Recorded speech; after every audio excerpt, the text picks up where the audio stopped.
Well, a very good morning to you all, and thanks for joining us here on ITV this Tuesday. Time now to join Piers, Susanna and all the team for Good Morning Britain.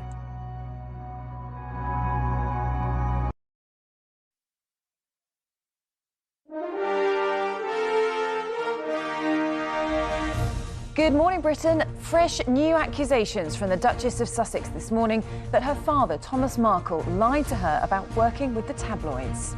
I just need you to tell me, and if you tell me the truth, we can help. And he wasn't able to do that. And that, for me, has really resonated, especially now as a mother.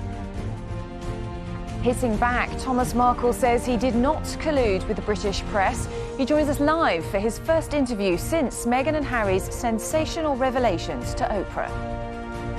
Pressure on the palace, no word from the royal family this morning, as new revelations from Prince Harry claim the Queen cancelled a meeting with him after he announced he'd be stepping down.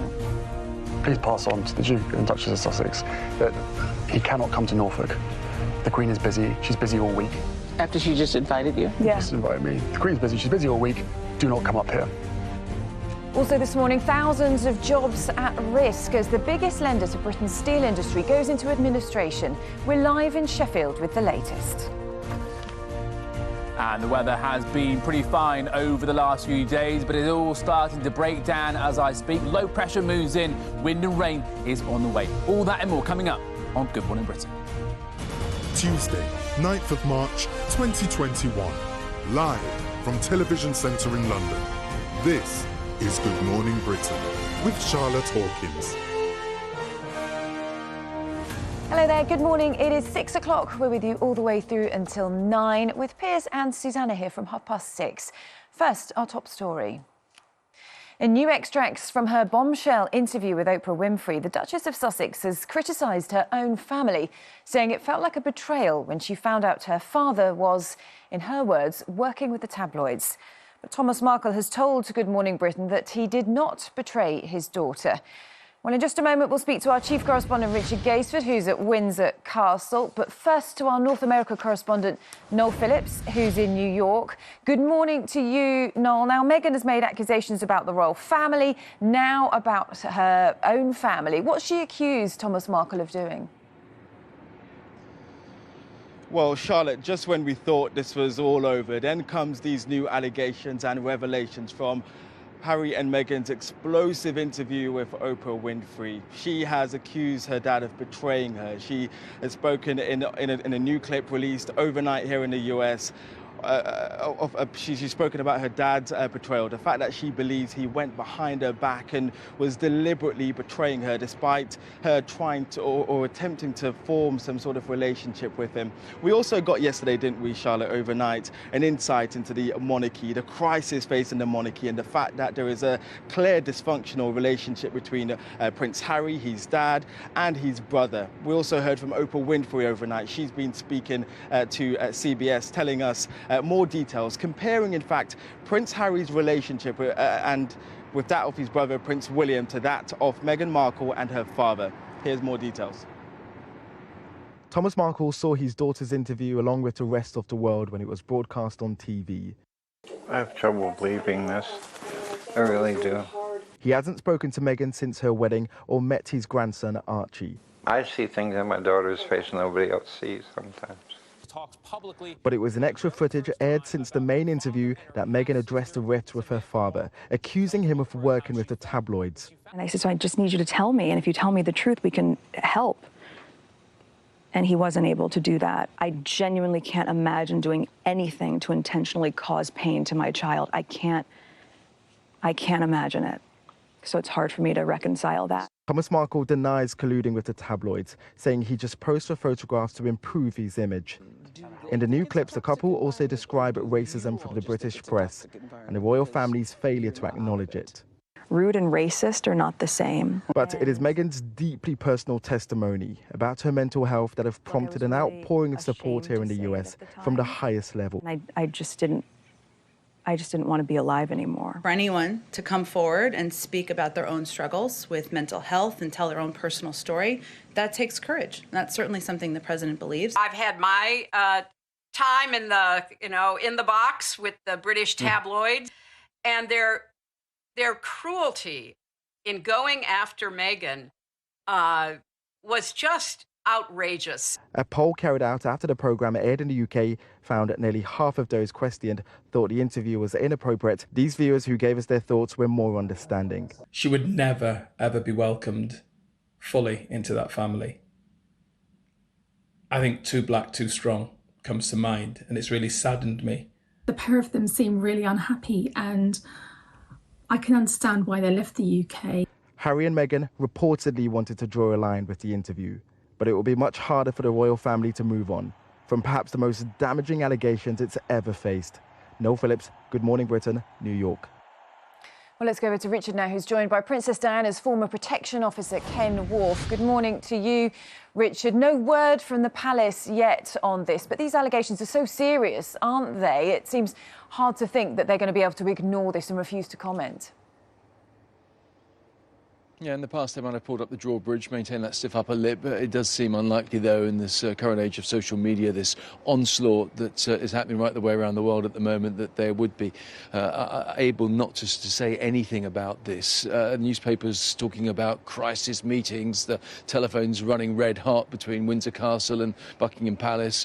Certainly the Times newspaper, which broke that story last week of the complaints about Meghan Markle's behaviour, seems to have the best steer on this, suggesting that there was a statement prepared, that they were going to show love and compassion for the couple. They wanted to diffuse the situation, but the Queen has said, let's just pause on that. And perhaps she's waiting to see what the public reaction was, having watched that interview in full last night on ITV. And then that question of racism is certainly the big one, and who it might have been that made those comments. And as we hear from Oprah Winfrey, Harry and Meghan both keen to show that it wasn't the Queen involved.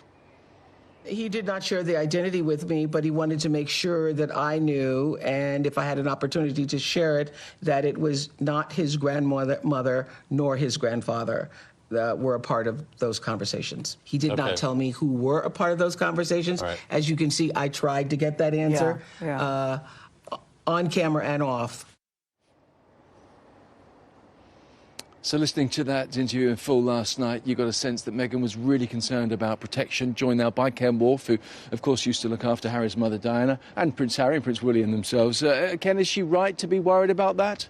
Well, I think she's right to be worried about the lack of security. But, you know, prior to them leaving to go to America, I mean, Harry, you know, Archie was protected, as indeed she was, and Harry was protected, you know, by Scotland Yard. Which you know, the Yard have a national responsibility and an international responsibility for protection of members of the royal family and indeed cabinet ministers. So, you know, having watched that piece last night myself, I think, you know, she worried unduly, I think, about the protection of Archie and herself and Harry, because the protection was there. And it's very rare for a child under the age of 2 or 3 to go out on his or her own anyway, and would have been protected by either Harry's protection team or Meghan's protection team. So protection was in place there. So Harry's 6th in line to the throne and Archie 7th in line to the throne. Going forward, would they have received the same level of protection as they would now if they'd stayed here? Well, if they'd stayed here, of course they would have been. You know, they'd have been sort of senior working royals entitled to protection from the Yard. And, you know, there was no question about that. But, of course, what's happened is they've effectively, you know, for good reason on their part, probably walked away from, you know, their royal responsibilities. And what happens next, of course, the Yard, the government, effectively, you know, have to sort of review and say, look, you know, is this really a case for us to protect non-working royals, you know, living in a foreign country? Just finally, Ken, you spent so much time with Diana at a time of crisis. Do you see parallels here, having watched that interview last night? Well, I do. I think, you know, one of the, you know, the two similarities are they're both female, and secondly, you know, Diana certainly and Meghan at the very beginning came in there and sort of became an incredibly popular member of the royal family. And from my experience, certainly senior royals have a real problem in dealing with the popularity of lesser royals that arrive, you know, almost unnoticed, and that's a problem. And I think Meghan made that point quite clear, you know, in the interview with Oprah Winfrey. Well, Ken, thanks for joining us this morning.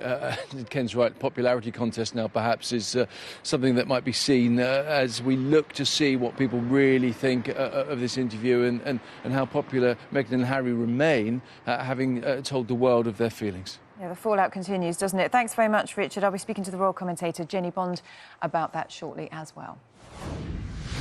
Now, Now, thousands of jobs are at risk at one of the UK's largest industrial groups.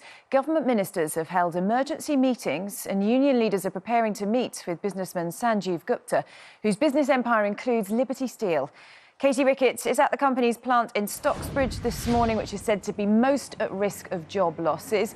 Good morning, Katie. Now, Mr. Gupta had been called the saviour of steel, hasn't he? What's gone wrong here? Well, he earned that title by buying out many industrial assets that most thought couldn't be profitable in the face of competition from China, like, for example, this steel plant in the steel city of Sheffield. There are 10 more like it across the UK, and between them they employ around 5,000 people. But in order to do that, he borrowed a substantial amount of money from a financial lending company called Greensill. It's thought around £3.6 billion that he was paying back at the rate of around 70 million a day. That company has now gone into administration after defaulting on its own debts. Now, Greensill has a number of other contracts. It counts David Cameron among one of its financial advisors, and it provides schemes for the NHS, for example, one that allows nurses to access their money early. And it's thought that the company could get a buyout, but that won't include the arm that provides to the steel industry. So what would the repercussions be there, apart from, of course, those jobs that are at risk? Well, Liberty Steel has a contract with Scotland to build an aluminium wheel factory, as well as a hydroelectric station. And here it also has contracts, for example, with the MOD. And now there have been emergency talks with the business secretary already, but it's thought nationalisation has not been brought up yet, despite Labour really pushing for the government to do something to bail out Liberty Steel if it is indeed put at risk by this defaulting from Greensill. Now, the steel industry used to employ around 10 times more staff than it does now, so this would be a huge loss for the industry if Liberty Steel doesn't survive. OK, Katie, thanks very much. Religious leaders and sports coaches could be banned from having sex with 16 and 17-year-olds in their care under plans to expand child abuse laws. The move would close a legal loophole under so-called position of trust laws, which already apply to teachers and doctors, among other professions, and would make sexual relationships between people in those positions and those they supervise illegal. There are certain adults who are in positions of responsibility who can exercise power over the young people who are effectively in their care. And that's what we want to see outlawed, that opportunity to groom and exploit young people inappropriately in relationships where there's a power imbalance. Almost 400,000 text messages will be sent out urging people to take up COVID vaccines. It's part of the NHS campaign to drive up vaccination numbers. It comes as a new report warns the government must make radical reforms or the UK may never recover from the pandemic. The Life After COVID Commission says people don't want to return to the way things were, and they want to see improvements in minimum pay, welfare rights and a redesign of where people live and work. There's definitely, I think, a broader support for just not accepting that we're going to go back to completely how we were. And that in building back stronger, there are certain issues like inequalities, like the issues around low pay, that will undoubtedly need to be addressed. Now it's 6:13. Let's find out what the weather has in store. Alex is here with the details. Morning, Alex. How's it looking? Well, at the moment, Charlotte, it's not looking too bad, but things are set to get fairly unsettled as we head through the next few days. Yes, it is all changed. The pressure pattern is going to be turning quite wet and windy. You can see this on the pressure pattern set up here, that low pressure moving in with the jet stream, which is going to be flowing across the UK as we head through really from Wednesday onwards. So with it, a number of weather fronts certainly heading our way. As for today, though, it's going to be a fair bit quieter. Still high pressure hanging around for the time being, but it is going to get budged out as we head through the course of today. So for the time being, it's sunny in the south, mostly cloudy elsewhere, with a little bit of rain to come in the north, but things do start to go downhill as we head through this evening and overnight. But as you can see on the satellites and radar picture, it's a pretty quiet start to the day. As I say, maybe a little bit of rain across northern parts of England, but this is very showery in nature and will die off as we head through into the afternoon. Further south as well, we'll see the best spells, if not periods of sunshine. Also light winds for the time being, and temperatures still respectable for this time of year, making double digits, highs of 10 or 11 degrees Celsius. But you can't help but notice the weather system out towards the west there. And as we head into this evening and overnight, that's what we're going to see pushing across most parts, particularly through the course of Wednesday. So quite wet and windy, those winds really whipping up. Wind warning, as you probably saw, in place up towards the northwest of Scotland temporarily through this evening. And you can see with our temperatures, certainly no frosty problems with the wind and the rain holding up at around 5 to 7 degrees Celsius. That's your forecast, Charlotte. Alex, thanks very much. Good Morning Britain's here all the way through till 9. Piers and Susanna will be here from 6:30. Royal expert Jenny Bond is here with me shortly as the fallout from Meghan and Harry's Oprah interview continues. And we hear about Duncan James and Denise Van Outen's concerns for their loved ones staying safe online as they take part in a reality TV show. All that to come. First, let's get the news, travel and weather where you are. See you in just a moment.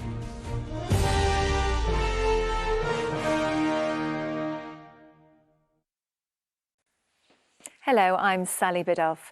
Police investigating a hate crime on board a Jubilee Line train have released CCTV images as they try to trace 2 people. Officers believe the men in the CCTV pictures may have information which could help them. 2 men were subjected to homophobic abuse last October by 2 other men while they were sitting in the tube carriage. 5 London sports clubs have joined together to form a new women's elite sport partnership. West Ham Women, London Lions and Essex Rebels basketball clubs, London Pulse netball side and Sunrisers cricket team will all work together to help grow women's sport in the UK. Dogs Trust is urging dog owners not to forget their pets as we come out of lockdown. The charity has released its own roadmap to help dogs adjust as life returns to normal. It says behavioural problems are easier to prevent than treat, and early intervention is key to helping their pets to adapt. Let's take the travel picture now. And Bishopsford Road is closed both ways in Morden for emergency repairs, while one lane of the M25 is shut clockwise near Romford from junction 29 to 30, while work is carried out there too. No trains are running on South Western services between Surbiton and Clapham Junction, but on the tube, everything is running as planned. Sally has your weather.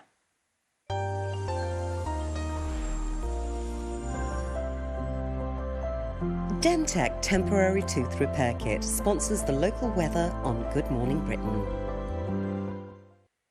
Hi there and a very good morning to you. A little bit chilly out there this morning. Might be a little bit of patchy frost around, but otherwise some sunny spells out there for many of us to begin the day. As we head through into the afternoon, some more cloud building up, as you can see. It's mostly dry, maybe just the odd chance of a shower to the north of London.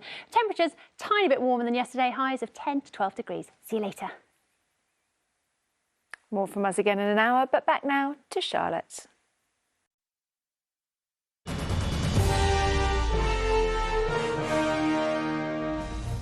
Hello again. Let's take a look at the front pages of today's newspapers now. Predictably all full of the royal story. The Daily Mirror claims the Duke and Duchess of Sussex's tell-all interview with Oprah has created the worst royal crisis in 85 years when Edward VIII abdicated the throne in 1936. The Daily Mail reports Buckingham Palace is paralysed with horror and dismay after Meghan and Harry's interview, leaving the Queen, Prince Charles and Prince William locked in crisis talks over how to respond. Just the 4 of us now is the headline on the front of the Metro today, which features a black and white photograph of Prince Harry and a pregnant Meghan clutching their son Archie, taken just after their interview with Oprah. Well, let's get more now on Meghan and Harry's interview. New unseen clips have been released with further revelations about their decision to leave and Meghan's feelings of betrayal towards her father. Let's take a look. Did you leave the country because of racism? It was a large part of it.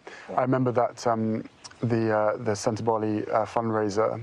Yes. One of the people at that dinner said to me, "You need to understand that the UK is very bigoted." And I stopped him. I said, "The UK is not bigoted. The UK press is bigoted, specifically the tabloids. Is that what you mean?" He goes, "No, the UK is bigoted." And I said, I completely disagree. But unfortunately, if the source of information is inherently corrupt or racist or biased, then that filters out to the rest of society. Kate was called Waity Katie, waiting to marry William, while I imagine that was really hard, and I do, I can't picture what that felt like, this is not the same. And if a member of his family will comfortably say, we've all had to deal with things that are rude and racist are not the same. Did it feel like betrayal when you found out your father was working with the tabloids? If we're going to use the word betrayal, we called my dad and I asked him, and he said, no, absolutely not. I said, so I just need you to tell me, and if you tell me the truth, we can help. And he wasn't able to do that. And that, for me, has really resonated, especially now as a mother. Royal commentator Jenny Bond joins me now. Good morning to you. I mean, the fallout continues from this, doesn't it? It's still quite extraordinary. We've had no word from the palace yet. It seems that the Queen hasn't wanted to sign off a statement talking about this. How damaging is it for the royal family, do you think? The suggestion it's the worst crisis since the abdication. And how hard is it for them to be able to react to it? It's very difficult. It's very sensitive. It should be very private. In many ways, they're talking about, family fallout and the way the family treated them. But it's also affected the institution, obviously, because we have portrayed there, watching it last night, such a cold-hearted, cruel institution in which they felt trapped. I couldn't help but feel very sorry, well, incredibly sorry for Meghan last night watching it. It's the first time I'd seen it in full, and she came over very sympathetically, I thought. And you've got to feel for any woman who is driven to such despair that she feels she wants to end her life. But from Harry, we got, as in that new clip, so much hurt and vitriol about the press. I've always known that he's detested the press because he blames them for his mother's death. But it runs even deeper, and he clearly feels that the UK tabloids are racist, and it's a poison thing to say, and it seems to have poisoned his life. Yeah, and on that issue of racism, obviously fingers have been pointed about who the person is who made the racist comments about the skin colour of their child when it was going to be born. What do you think is going to happen with this? Because obviously, by not naming who it was, there's a lot of speculation about several members of the family that it could have been. How damaging is that going to be, do you think? And will we ever find out who was behind that?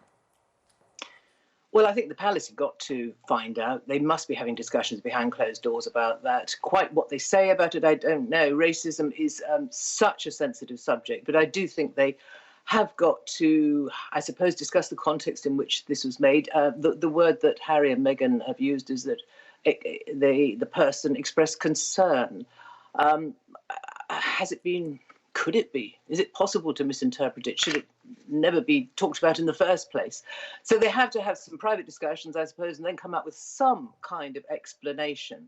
I don't imagine they're going to pinpoint the person. And the result of that, as you say, is that the whole family will be tarnished. You just got to feel for the Queen in all this, haven't you? I can't believe the newspaper headlines today.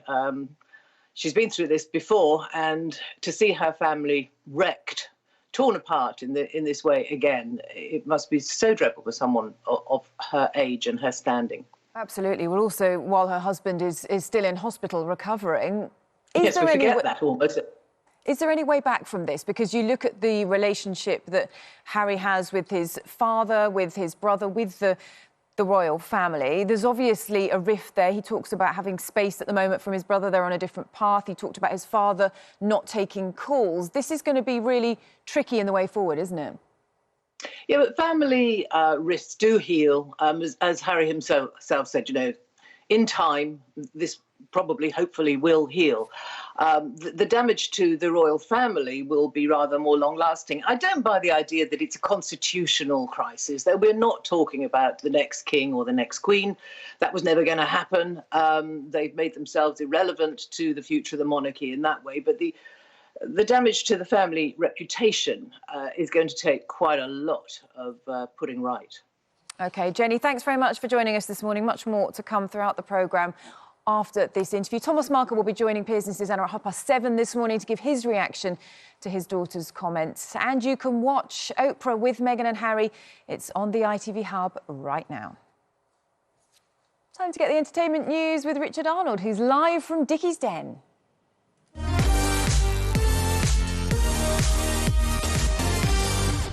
Morning, Richard. Now, you've been talking to Denise Van Outen and Duncan James about the new TV show they're involved with, haven't you? Indeed, breaking news. They've moved in together, but they weren't alone. They moved in with each other to the most famous block of flats in Britain to take part in a special celebrity version of The Circle, all for Stand Up to Cancer. It's the game, of course, in which people compete for the title of the most popular player whilst catfishing each other. You don't know whether they're celebrities or whether they are indeed themselves. And as you say, Charlotte, I caught up with Den and Duncan over Zoom. When we filmed it last year, we were all in that whole horrible kind of lockdown for such a long time.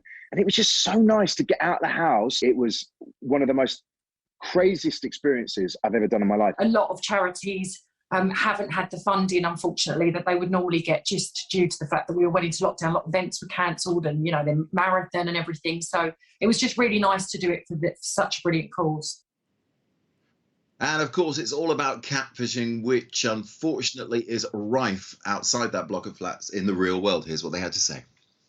It's made me not trust people on social media more than ever before, all the online trolling and everything. And it is a real concern. I worry about my mum quite a lot as well, because my mum likes to go on the odd dating site.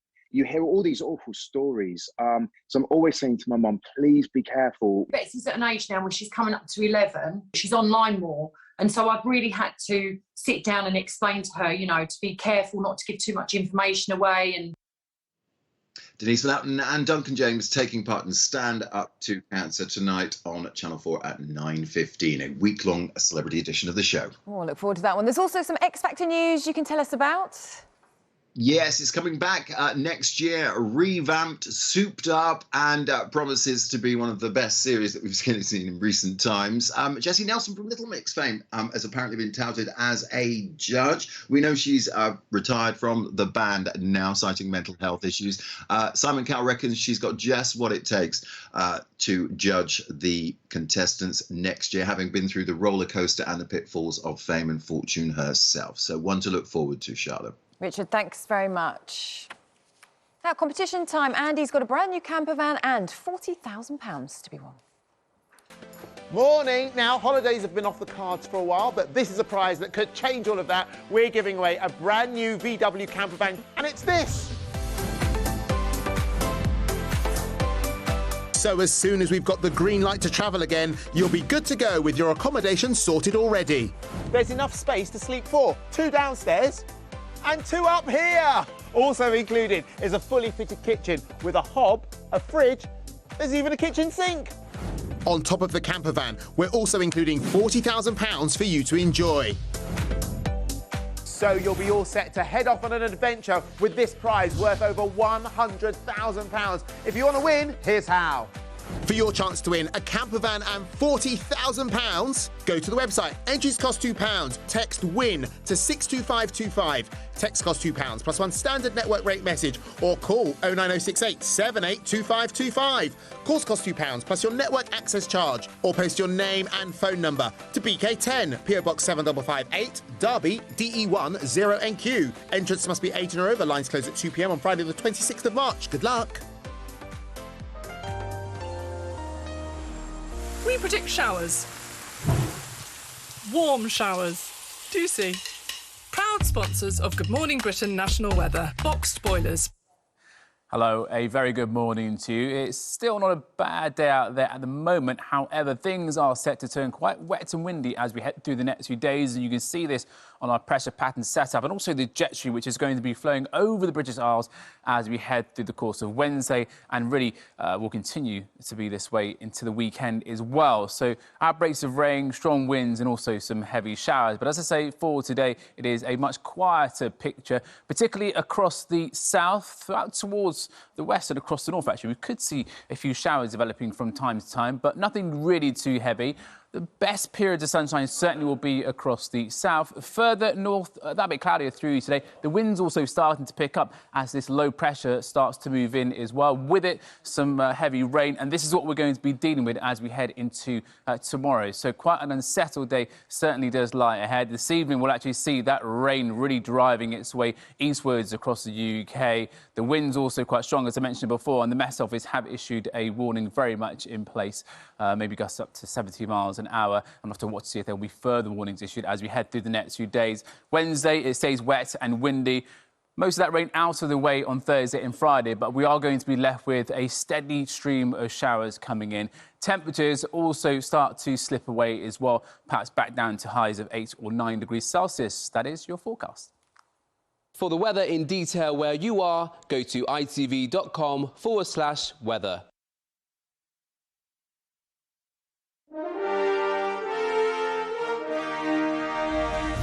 Good morning, Britain. Fresh new accusations from the Duchess of Sussex this morning that her father, Thomas Markle, lied to her about working with the tabloids. I just need you to tell me, and if you tell me the truth, we can help. And he wasn't able to do that. And that, for me, has really resonated, especially now as a mother. Well, heading back, Thomas Markle will tell this programme he did not collude with the British press. He joins us live for his first interview since Meghan and Harry's sensational revelations to Oprah. Cut off by the Queen. In new, previously unseen footage, Prince Harry claims Her Majesty was too busy to meet with him after announcing he would be stepping down. Please pass on to the Duke and Duchess of Sussex that he cannot come to Norfolk. The Queen is busy. She's busy all week. After she just invited you? Yeah. Just invited me. The Queen's busy. She's busy all week. Do not come up here. Senior royals today locked in emergency talks as the pressure on the palace intensifies. All morning we'll have the latest on this growing royal crisis, the worst for a generation. Tuesday, 9th of March 2021. Live from Television Centre in London. This is Good Morning Britain with Piers Morgan and Susanna Reid. Well, good morning, Britain. 6:31 on Tuesday. We've all watched it now. Although my eyes were slightly distracted this morning because apparently summer has arrived, which I wasn't aware of. But this first sign of spring is normally, what is it, the cuckoos? What is it? Is it the cuckoos for spring? But the first sign of summer, traditionally at Good Morning Britain, has always been Charlotte Hawkins arriving in a miniskirt for work. And this morning, here she is. I forget. It's a dress. I forget. It's just a dress. What? Come on, you're wearing a mini. Honestly. It's not a dress, is it? Yes, it is. That's not a dress. That's just a dress. No, it's not. I don't know why you're getting so overexcited about the fact 60s. I am wearing a dress. I only know what you're wearing because as you walk past our briefing news, I have a meeting, dress on. Susanna went, "Oh my God!" Don't you look fabulous? And I just thought summer has arrived, Thanks, so that's good news. Not good news is, of course, embrace a the bit of torrent. sunshine. What? We like to embrace a bit of sunshine, but yeah, I'd like to think there's probably more important matters. Am I complaining? No, I'm observing. Shall we address bit the of big positive interview news. bombshells last night? Well, everyone watched it last night. Very interesting. What really my family chat group blowing up, a bit like everybody else's did. Well, everything was blowing up. I mean, social media, and we understand, obviously, there are huge ramifications for the palace as well and the royal family. And a lot more stuff spilling out. There So are- Oprah Winfrey's been releasing more clips, including, as we've just seen, the clip about Thomas Markle, Meghan Markle's first on-camera comments about her father, and she lets him have it. Now, we've got Thomas Markle later on the programme. He'll be responding both to what she says about him in public for the first time and also, of course, his further thoughts about this growing scandal involving the royal family. And What does he remember, think? he hasn't spoken to his daughter since the royal wedding. And he has never met Prince Harry, and of course he has never met his grandson either. So, as I said yesterday, the overwhelming sense from this interview is just how sad it is. Well, imagine Sad watching for that everybody. interview if you're Thomas Markle. Here he is actually watching it as it happened in real time, and that's her father, who has never met his grandson. He's never met his son-in-law. He had to watch Prince Charles walk his daughter down the aisle after he suffered a heart attack and couldn't make the trip. I've always felt sorry for Thomas Markle. I always felt he got thrown to the wolves a bit, left to his own devices, kept being photographed looking scruffy and carrying beer, and got approached by a photographer and decided that, yeah, OK, I wouldn't mind some nicer pictures, did some pictures. But, of course, Harry has this pathological hatred of all photography. Well, and also, as Harry and Meghan have said, they feel that there is a sort of contract with the tabloids that they feel is dominated by fear. And so we know, you always say that they want 100% privacy. I disagree. I think what they want is to have some element of control over what is released, what isn't released, and that when things are untrue, they need to be protected from those stories. They've made that extremely clear. And so when her father then does a deal with a PAP, I think it's only reasonable that Meghan would say, well, can you be honest about that? Let's have a look at what Prince Harry says about the control of the press. But I also am acutely aware of where my family stand and how scared they are of the tabloids turning on them. There is a level of control by fear that has existed for generations. I mean, generation But who's after controlling generation after whom? generation. It's the institution. From our point of view, just the public, it's... Yeah, but the institution survives based on that perception. A strange thing. If you talk feel to the royals, afraid of the coverage that you're getting, I think it's understandable that she would feel like she wanted to know if a member of her family. but if you talk to most of the senior royals now, I can guarantee you, because I know this for a fact, they would all say they have a much better relationship with the media than they've ever had in this country, actually. That the kids generally get left alone now, that the paparazzi action around them is much better regulated. It's nowhere near as intense as it was in the Diana era, where everyone knows it got out of hand. They feel like they get a much fairer crack of the whip from the papers now. And yet this is the time. You see, what's lingering with Harry, he can't let it go, what happened to his mother, and I completely understand that. Yeah. I would probably feel the same way. But William went through exactly the same thing. And he's managed to come to terms with the media, and he works with the media, and he recognises the media is there. Actually, it performs two roles. One's to hold them to account because they're publicly funded, the royal family. But secondly, he also wants to promote the monarchy. Because if the media doesn't promote the monarchy slowly dies out. Okay. Monarchies have died out all over Europe. Alex, yes. Well, hang on. I'm going to come, Alex, in a sec. OK, all right, I'll wait. Well, would you mind waiting? Well, actually, I don't know, no. Carry on. To you, mate. I was just going to... I was going to make the point, Alex, that something very different happened with Prince Harry, was that he was in a relationship with a woman who was very different.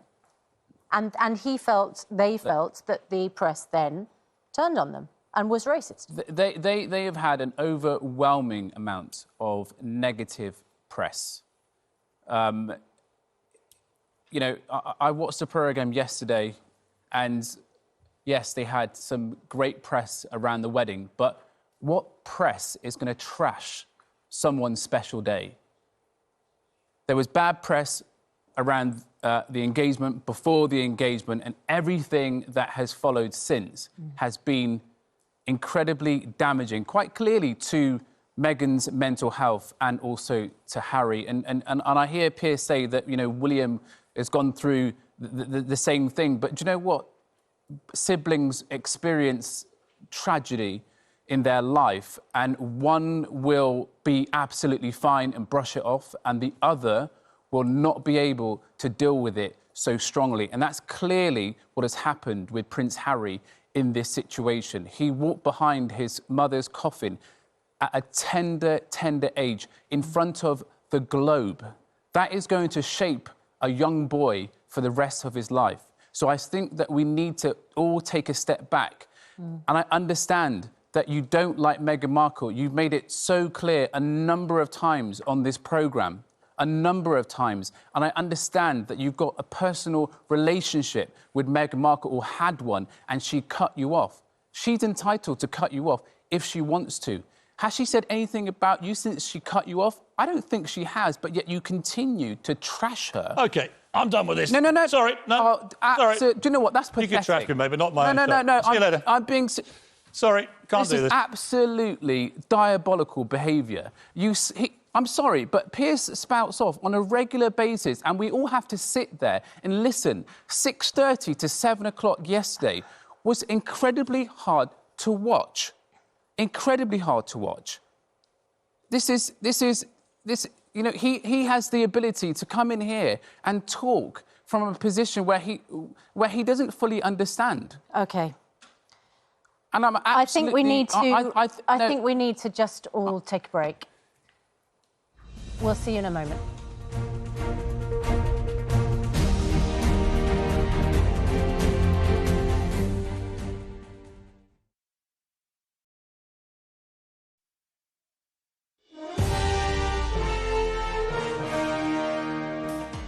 morning. Here's your chance to win an amazing prize worth over £100,000. And it all starts with this. Yeah, this brand new VW camper van could be yours. That alone is worth £69,000. As well as that, we're going to include some cash. £40,000 in cold, hard cash could be yours. Just imagine having 40 grand in the bank and that parked outside your front door. And don't worry, it's really simple to set up. Don't believe me? Have a look at this.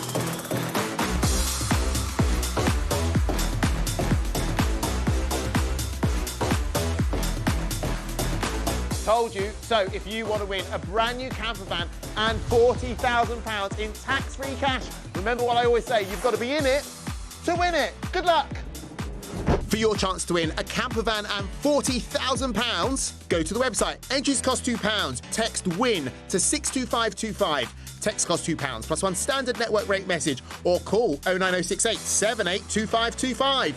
Calls cost £2 plus your network access charge, or post your name and phone number to BK10, PO Box 7558, Derby, DE1 0NQ. Entrance must be 18 or over. Lines close at 2 p.m. on Friday the 26th of March. Good luck. 6:45. You're watching Good Morning Britain. Now, in new extracts from her bombshell interview with Oprah Winfrey, the Duchess of Sussex has criticised her own family, saying it felt like a betrayal when she found out her father was, in her words, working with the tabloids. Thomas Markle has told Good Morning Britain that he did not betray his daughter.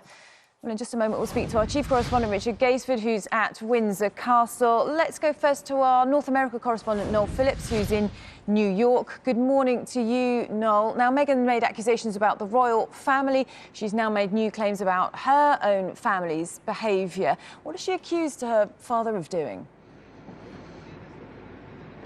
Well, Charlotte, when we watched that interview yesterday, we thought perhaps when that interview finished, this would be the end of the Prince Harry and Meghan Markle drama, but this seemed like a story that's rolling on and on. So we've seen clips emerge overnight of Meghan speaking in a longer version, in unedited, in clips that didn't appear in the original interview, criticising her father for essentially working with the media to essentially try and undermine her. She talked to Oprah about the fact that she trusted her father. She tried her best to try and maintain a relationship with him, but she believes he went behind her back and betrayed her by speaking to the media. And we got a real sense of just how much crisis the royal family is in at the moment, with claims of racism and also accusations of difficulties with members within the royal household. So that interview really is dominating the TV news networks and also newspapers here in America. And people are continuing to talk about the interview. I've been speaking to several people who told me they watched that interview, and what really touched them was Meghan's emotion. The fact that she was so frank, she was so candid, and she was so emotional, and the fact that she was relaying her thoughts and just putting everything to the side and giving Oprah an insight into the struggles and difficulties that she faced. And as you can see in my report now, she basically has accused her father of betraying her, and ultimately, I think now we're expecting more answers, hopefully, from the palace in the coming hours with these accusations, not just levelled at her father, but also within members of the royal household. Thomas Markle saw his daughter's interview along with the rest of the world when it was broadcast on TV. I have trouble believing this. I really do. He hasn't spoken to Meghan since her wedding or met his grandson, Archie. I see things in my daughter's face nobody else sees sometimes. But it was an extra footage aired since the main interview that Meghan addressed a rift with her father, accusing him of working with the tabloids. And I said, so I just need you to tell me, and if you tell me the truth, we can help. And he wasn't able to do that. I genuinely can't imagine doing anything to intentionally cause pain to my child. I can't imagine it. So it's hard for me to reconcile that. Thomas Markle denies colluding with the tabloids, saying he just posed for photographs to improve his image. In the new clips, the couple also describe racism from the British press and the royal family's failure to acknowledge it.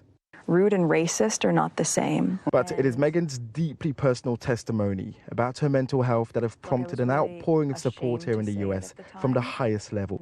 I just didn't want to be alive anymore. For anyone to come forward and speak about their own struggles with mental health and tell their own personal story, that takes courage. That's certainly something the president believes. I've had my time in the, in the box with the British tabloids, and their cruelty in going after Meghan was just outrageous. A poll carried out after the programme aired in the UK found that nearly half of those questioned thought the interview was inappropriate. These viewers who gave us their thoughts were more understanding. She would never, ever be welcomed fully into that family. I think too black, too strong comes to mind, and it's really saddened me. The pair of them seem really unhappy, and I can understand why they left the UK. Harry and Meghan reportedly wanted to draw a line with the interview, but it will be much harder for the royal family to move on from perhaps the most damaging allegations it's ever faced.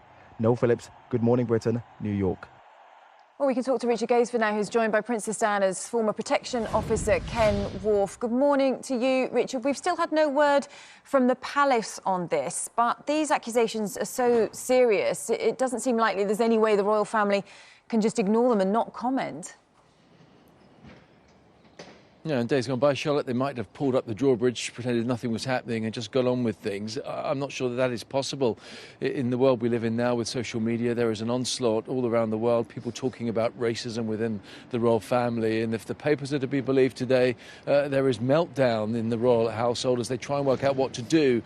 Talk of telephone lines running red hot between Buckingham Palace and Windsor Castle here where the Queen is, and these crisis meetings going on. Now, the Times newspaper seems to have the best grasp on what's happening. Valentine Lowe, the journalist who broke the story last week of Meghan Markle and the thoughts that perhaps she was involved in bullying and poor behaviour at Kensington Palace, they are saying in the Times that actually there was a statement prepared and ready to go out which would have helped diffuse the situation, a statement that would show love and compassion for the couple from the rest of the royal family. But the Queen asked for that to be put on pause. Now, perhaps that's because she is waiting to see what the public reaction was to that interview that was seen by so many people last night on ITV late into the night, and to see what might have to happen next. Certainly there is so much talk about who it might have been that suggested that the colour of Archie's skin was going to be a significant thing, and Oprah Winfrey has been talking about that, saying that Prince Harry was so keen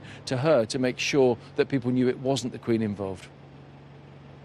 He did not share the identity with me, but he wanted to make sure that I knew, and if I had an opportunity to share it, that it was not his grandmother nor his grandfather that were a part of those conversations. He did not tell me who were a part of those conversations. Right. As you can see, I tried to get that answer on camera and off.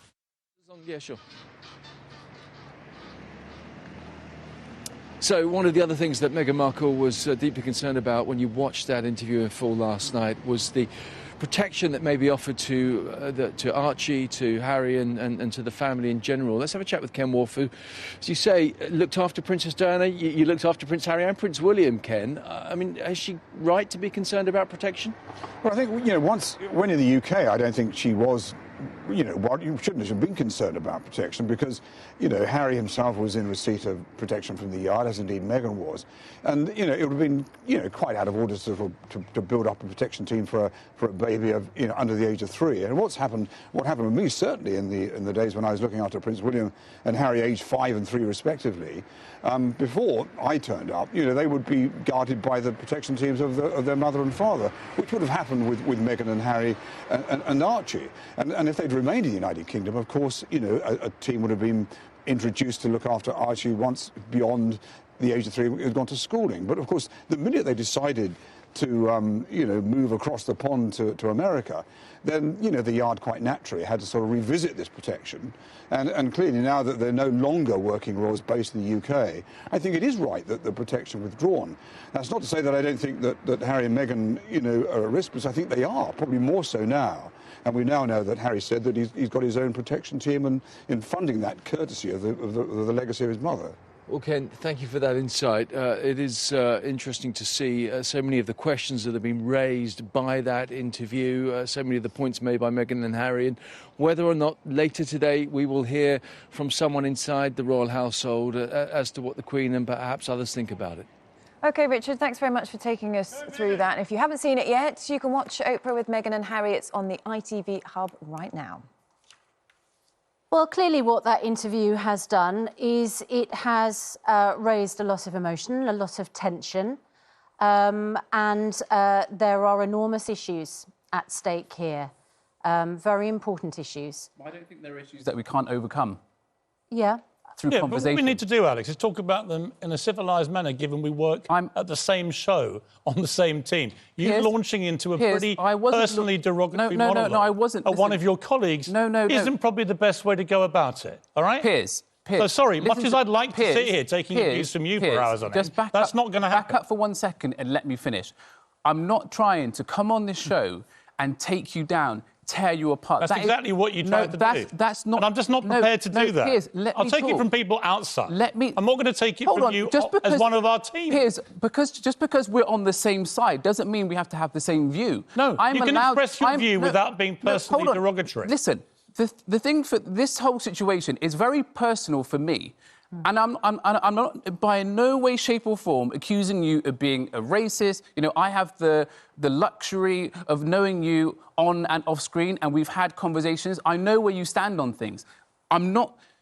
Let's just make that clear, that you do have these conversations all the time. All the time. Off all air. the time. And I've got a great amount of respect for you, Piers. I wanted you on the show today because you sent me a really thoughtful and nuanced message about all this. And I thought we could have a thoughtful, nuanced conversation. Well, let's have that thoughtful, nuanced conversation, because that's important of finding a different way to explain, not to you, but to so many people, on why what is being said is so wrong. Right. I've walked into institutions as the only person of colour and experienced covert and overt racism on so many occasions. And why the Meghan interview really resonates with me is because an ex-work colleague, not of this show, asked me if I was worried about the shade of cocoa that my son was going to come out. Right.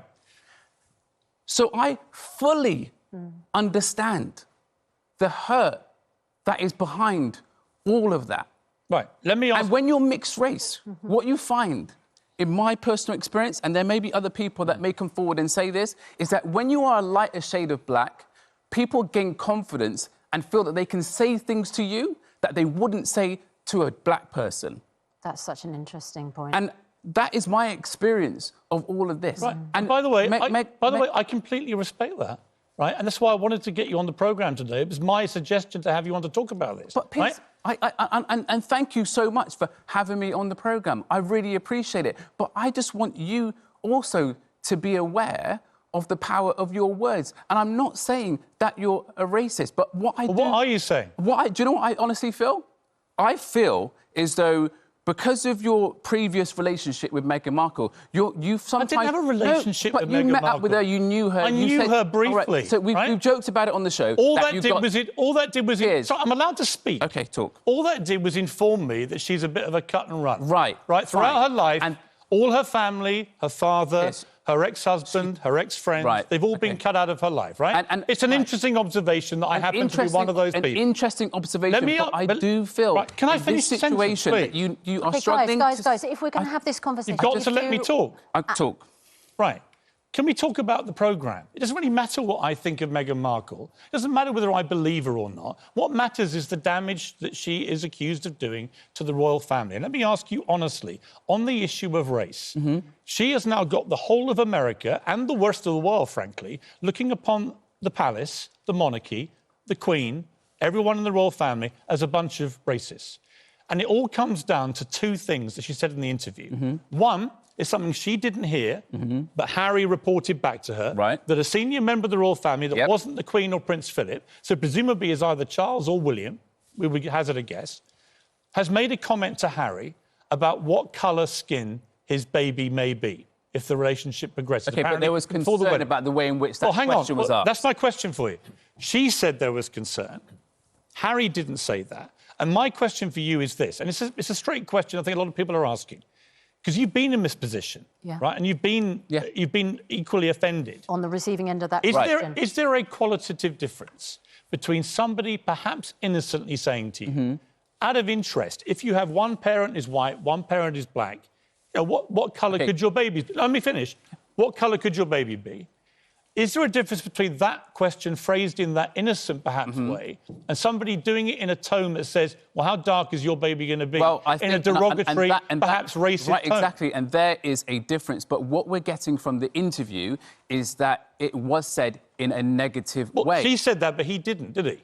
Listen, stop separating Harry and Meghan. They are a team, quite clearly. Yeah. A very strong team. And I do believe that she backs him up and he backs her up. Yeah. Right.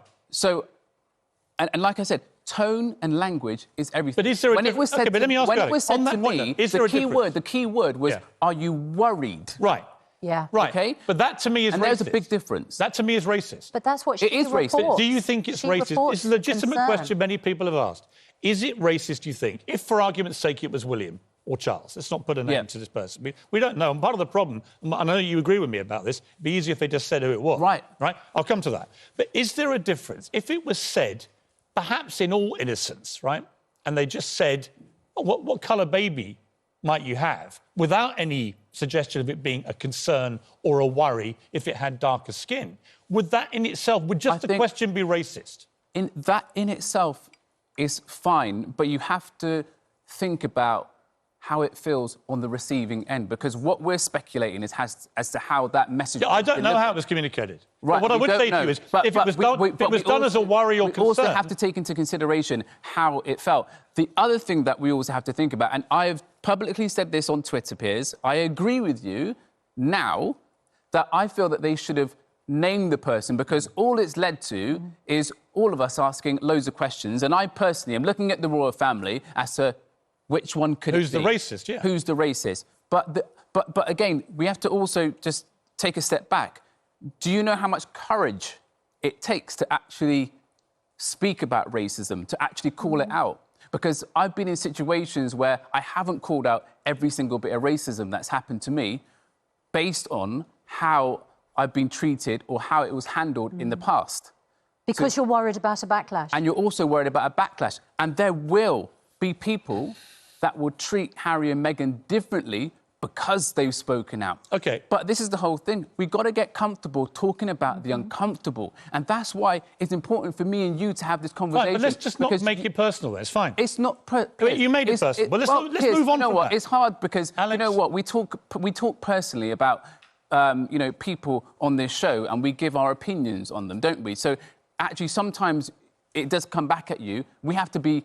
You know, it's fine. It's just the way it was done. We can disagree about that. Let's move on. Well, it's fine. I don't think people really care too much about you and me anymore. It's not about me and you, and I'm not here because... Well, let's not talk about me and you then. Let's move on to the second part of their charge of racism. Meghan Markle said that there was a decision taken by the palace to stop Archie being a prince based on his potential skin colour. That is completely untrue.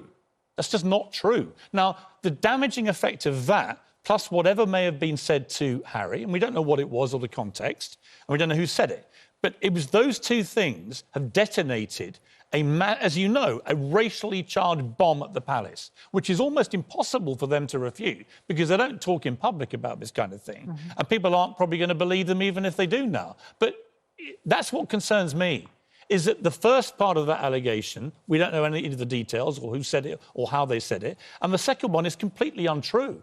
Meghan just got it wrong.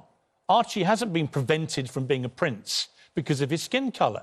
And that's been now believed by Americans on national television there. And that is damaging. But again, do you know what? It's their lived experience. And no, it's not true. Well, look, Piers, it's their lived experience. And again, this is where the confusion comes in. You know, how do you sometimes identify covert racism? It's actually quite hard because it's not there for But you. Alex, on that one, it's not true. I know, There's no covert racism. But Piers, what you're saying is there are facts. Right. And what Alex is saying is there is an experience and a perception of those facts that you only appreciate when you're in that situation. No, I'm sorry. On that second part, on the first part, I agree. If it turns out, let me make it crystal clear where I stand on this. If it turns out that a senior member of the royal family, a future king perhaps of this country, we don't know who it is. I don't want to cast... The aspersions are being cast because they won't say. But they have eliminated the Queen and Prince Philip. So they've gone halfway, which I think is incredibly unfair on the ones who are left. But say it is a future king that said this in a derogatory way. We can't have a racist king. We can't. So that, to me, would be racism. If it was said wrong. But the second part of the charge, that that Archie has been banned from being a prince because of his skin colour, is just untrue. It's nothing to do with racism. The fact itself on which he's based that claim is not true. Except her perception appears to be that it might have been. Well, it's like me saying the sky's blue by outside. race. My perception is it's raining. You can't muck around with facts. She got the facts wrong on that. It's been demonstrated today in every paper that fact is simply untrue. There's been no discrimination against Archie in terms of being called a prince because of his skin colour, because he's not entitled at the moment to be called a prince. Just the rules of the palace. Set 100 years ago. The trouble is she's explaining her experience. Exactly, she's explaining her experience of it, and do you know what? We've not walked in her shoes, so I wouldn't. I don't care what your experience is. If the facts you're basing it on is wrong. You're still entitled to perception. You know, not about a fact or not. And that's also coming through lived but Alex, experience. on that one, you're not entitled to. But I don't care about her feelings. Okay, if but the what fact is wrong. what concerns me more is the comment about the colour of the baby's skin. Right. Okay. We all feel passionate about different things. Yeah. Okay. We've not even spoken about the mental health and all of that. Well, we're coming to that. Well, we'll come to that. But it's really important that we have these conversations, because what I've noticed on Twitter, particularly over the last few days, is that this interview and what's happening with the royal family.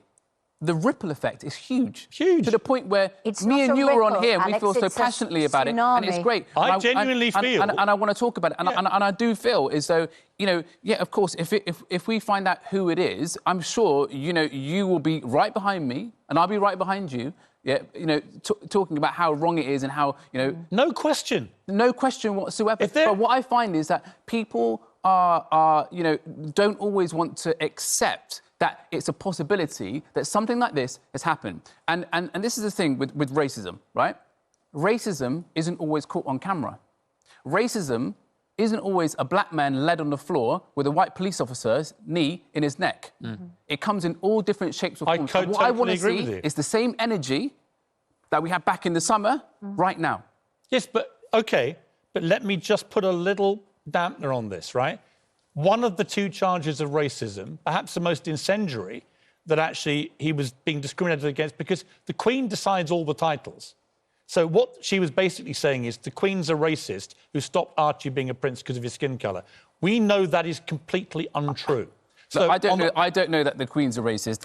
I would like to think that the Queen is not a racist. Right. I don't think she is a racist. My point is this. Okay, but he's obviously got a difficult relationship. No, but Alex, this is no ordinary family, Piers, because I know. as we heard from the. But Alex, do you accept on that point Meghan just got it wrong?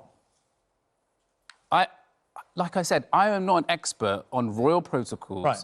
I am not an expert. But the experts who are have all said unanimously. They've all said, but again, they've said something different.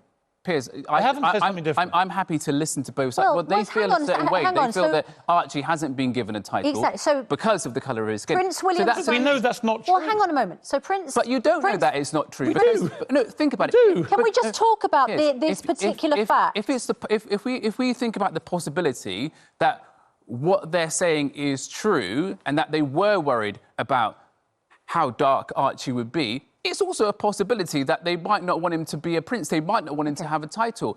And the thing is, shock horror, these things happen in life. Unfortunately, this is the way it goes sometimes. Everyone's acting like they're fully surprised. I can't say that I'm fully surprised to hear these allegations, and it is important to realise that sometimes, you know what? We don't even know we've got these problems in our family. You might have an all-white family, and one day someone of colour walks in. I would love that. And you find out. I know. I would love that. Christian Goddard yesterday said to me, wait until one of your sons marries a black woman. I was like, I would love that. And do you know what, Piers? I wouldn't be surprised if one of your sons brought home a woman of colour. And what part of your knowledge of me would think I wouldn't embrace and welcome? Piers, but the thing is, I'm not saying.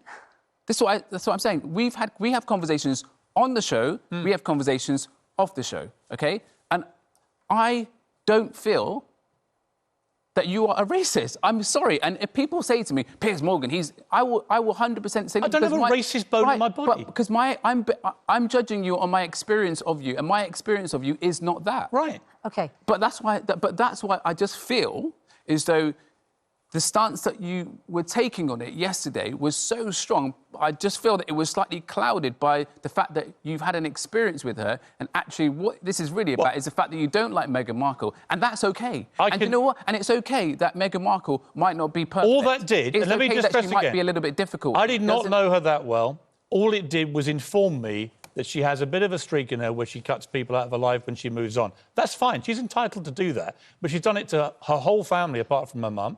We've got her dad coming on now. He's been disowned. You know, she's got a track record of it, which I just personally find is informative about her personality. I want to turn to another part of this, Hilary, which is really an important part of this story. Because it emerged in this interview. Meghan Markle said that she had suicidal thoughts, felt very lonely in the palace, felt suicidal, and that she went to a senior member of the royal household and she told them about how she was feeling. And they told her she couldn't get any help because it would be a bad look. Let's take a look at what she said. And I just didn't want to be alive anymore. So were you thinking of harming yourself? Were you having suicidal thoughts? Yes. This was very, very clear. Wow. I went to the institution and I said that I needed to go somewhere to get help. I said that I've never felt this way before and I need to go somewhere. And I was told that I couldn't, that it wouldn't be good for the institution. Now, when we talked about this yesterday, I said, as an all-encompassing thing, I don't believe what Meghan Markle is saying generally in this interview. And I still have serious concerns about the veracity of a lot of what she said. But let me just state for the record about my position on mental illness, right? And on suicide. On mental illness and suicide, these are clearly extremely serious things. They should be taken extremely seriously. And if somebody is feeling that way, they should get the treatment and the help that they need every time. And if they belong to an institution like the royal family and they go and seek that help, they should absolutely be given it. And if it turns out Meghan Markle, and it's not for me to question whether she felt suicidal. I wasn't in her mind, and that's for her to say. My real concern was a disbelief, frankly, and I'm prepared to be proven wrong on this, and if I'm wrong, it is a scandal, that she went to a senior member of the royal household, told them she was suicidal, and was told she could not have any help because it would be a bad look for the family. Yeah. If that is true, A, that person, if they're still there, should be fired, and B, the royal family have serious questions to be answered about how they handled it. But I would also throw in the mix that Prince Harry himself belongs to the top of several mental health charities. It does raise the question to me, he sought help himself, he's talked about that openly. Why could he not, in that eventuality, have gone and got Meghan the help that she needed, maybe via the charities that he represents? Sure. Right, so I've been listening to everything that's gone on this morning, and what's clear, what I hear is how, once again, we're reminded how strong emotions can change perspectives on things, can blow things out of proportion. And the royal family, take away the fact that it's royal family, take away the fact that it's monarchy. This isn't a family. This is a family of grandparents, of parents, grandchildren, siblings, all of whom have gone through quite a lot of mental issues in the past. We have a man who lost his mother at a tender age in tragic circumstances and was raised by surrogate mothers who might not have had the skills to be as good as his own mother would have been. We've got a woman of mixed ethnicity who was previously married, who's expressed suicidal thoughts and can't apparently get the help that she needs. We've got grandparents who perhaps are distant because of the role that they play. We've got siblings who are at a different stage in the hierarchy and perhaps seen as more important. So other families, ordinary families, can identify with all of these issues. They are no different. Just because they're royals, they're no different to anybody else. Except that in this situation, she was told that it was an issue, that it would not be a good look. And that's a terrible thing. But the royal family have. I think the royal family have Is medical. it unfair? Look, I don't think it's unreasonable to that count come it. to them. Right. They have a royal. There is a royal doctor. There's plenty of help available. I can't believe that she was stopped from going to see somebody who could counsel her, talk through her issues. And what's necessary... When you say you can't believe it, you mean it is extraordinary that the family or the courtier stopped her doing it? Well, you're assuming it happened. Yeah, absolutely. But hang on, I'm sorry. I just want to jump in, Hilary. Because two people who... Can we use the word alleged? Because two people who were damaged come together, it reinforces the problems. They support each other. they build a wall around themselves against everybody else. It amplifies the problem, and so does being royal. It amplifies the problem. Just like Shakespeare in all his plays talked about human emotions, but dressed it up around monarchy. But Harry whether said, it's Othello or Macbeth or whatever. Okay, but Hillary, amplifies the problem. All right, but Harry said that he didn't feel he could speak out about it because of the stigma. That was his version of this. He didn't talk about her being rejected or not being able to have any help. And I'm just curious about the dynamic there, where Harry represents mental health charities. His wife says she was feeling suicidal. Why would he not take her to get the help? Well, whatever she she need the felt, palace? whether her criticisms are justified or not, it was real for her. She felt that she could not approach anybody in total confidence without the press getting hold of it and talk about the issues that were inside her heart. She didn't feel that she could do that. You know, whether we believe her or not, it doesn't matter. It was real for her. And to express the fact that she had suicidal thoughts and was prevented from getting help from that, you know, it is extraordinary to hear that. Yeah. And that's the bit I find hard to believe. I find it hard to believe that a senior member of the royal family, bearing in mind they've been very welcoming to Meghan, and Meghan herself is on record as saying that. They were very welcoming collectively. I don't know what's in it for the palace to say to her, you can't I think they go and tried get to help each other. And in doing so, they walled everybody else off. You know, we hear how tenderly he looked after her. He held her hand tightly. He cradled her. He cradled her. They probably cried in each other's arms. They probably felt very marginalised, very isolated. And going to a third party probably didn't seem, you know, within possibility. It didn't seem realistic for them. So because they were together, it amplified themselves. It amplified the problem, and it was a barrier against everybody else. So the family became even more remote. The family became even more distant, and it reinforces emotions. It makes it worse. Look, the message. And actually, what was needed was conciliation. Yeah, but and I think Oprah was a really good interviewee because she listened. She gave them the opportunity to Dr. talk Hillary, without being judgmental. The absolutely key thing, as you, as a medic, would agree, is that if someone is expressing those thoughts, you instantly access help. Absolutely. And do You not take it give seriously. reasons You for never not being assume- able to you get never them assume help. it's a cry for help No. or dramatisation. Absolutely. But I'm talking about within whoever this person was who said, you know, because there were two reasons given, that it wouldn't be a good look and also that she wasn't a paid employee, that they couldn't help her. I mean, that doesn't matter, does it? Yeah. Anybody who expresses those thoughts must be given access to help immediately. And you can only reconcile these problems through conciliation, through communication. And clearly, there was an inability to communicate with the very people with whom they wanted to build bridges and make bonds. I think that's exactly right. You know, as Harry revealed yesterday, he wasn't allowed access to his grandmother. You know, you and I could knock on our family's door and have that conversation. But if you can't even access your grandmother to have that conversation, it's believable that she didn't have access to other members of staff. That could. I mean, we haven't heard from his grandmother. I mean, this is part of the problem here. We've heard one side of the story. And they know that the grandmother isn't going to speak out about this, right? So, but this is also an opportunity, Piers, for the royal family to make a stand on this and actually, you know, deal with it front on, so that we can actually eventually put it behind us and move on. I mean, look, on another wider point, do you not think the Queen has got more important things to worry about, like her husband lying seriously in I think this is a very unfortunate time for them as a family. You know, in an ideal world, this interview would go out in 3 weeks' time. That wasn't the case, and sometimes, you know, we can't choose the timing of things. And also, families deal with all sorts of different important issues simultaneously. Yeah. And of course, Prince Philip's health is huge importance. But when Meghan, has expressed the fact that she was not given help when she had those desperate, darkest thoughts, is obviously something for the royal family But to hurt and think resentment about. can be rebuilt. You know, there's always an opportunity to get people together, express their feelings. And actually, they need to do it privately now.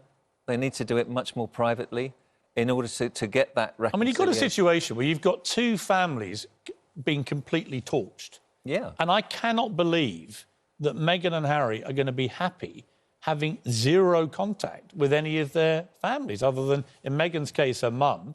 Harry may or may not talk to the Queen occasionally. I mean, you know, he seems to have lost touch with his dad. One really good thing that will come out of this is that ordinary families around the world will say, do you know, these things happen to us. They happen to them. They're human beings. You know, they might be princes, princesses, kings and queens, but they're human beings. They have feelings. They have hearts.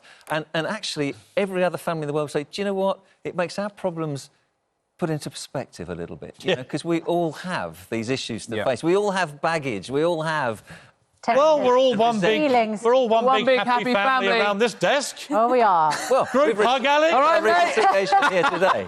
But it's only taken half an hour. Thank God we don't air our dirty laundry on air. No. I mean, thank God we keep things behind closed doors. All right. It's 18 minutes past 7. It's been Alex, a long Dr. first Henry, hour, thank and there's you going to so be much. even more to come. Let's get the news, travel and weather, and whatever rifts there are, where you are. Time is a healer. We've got about 4 minutes.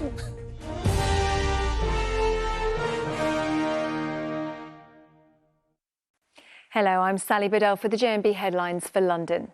A teenager has been stabbed to death and 2 others injured in North London. Police were called to Penhurst Road in Tottenham just before 2 o'clock yesterday afternoon. A 19-year-old man died at the scene near White Hart Lane train station. 2 other men, aged 18, were injured, one of whom is recovering in hospital. No arrests have been made.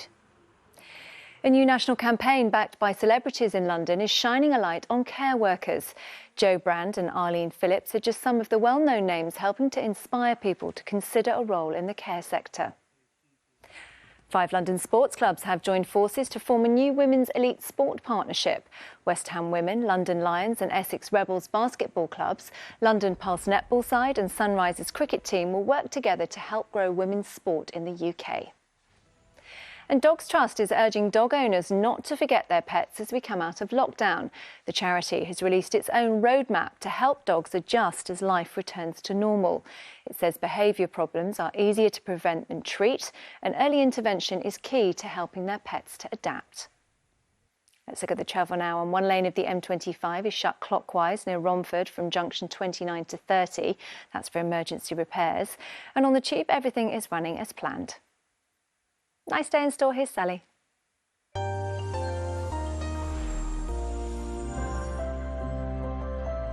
Dentec Temporary Tooth Repair Kit sponsors the local weather on Good Morning Britain.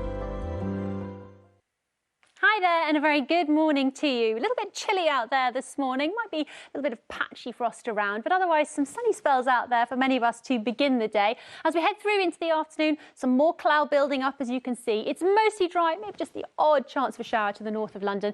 Temperatures tiny bit warmer than yesterday, highs of 10 to 12 degrees. See you later.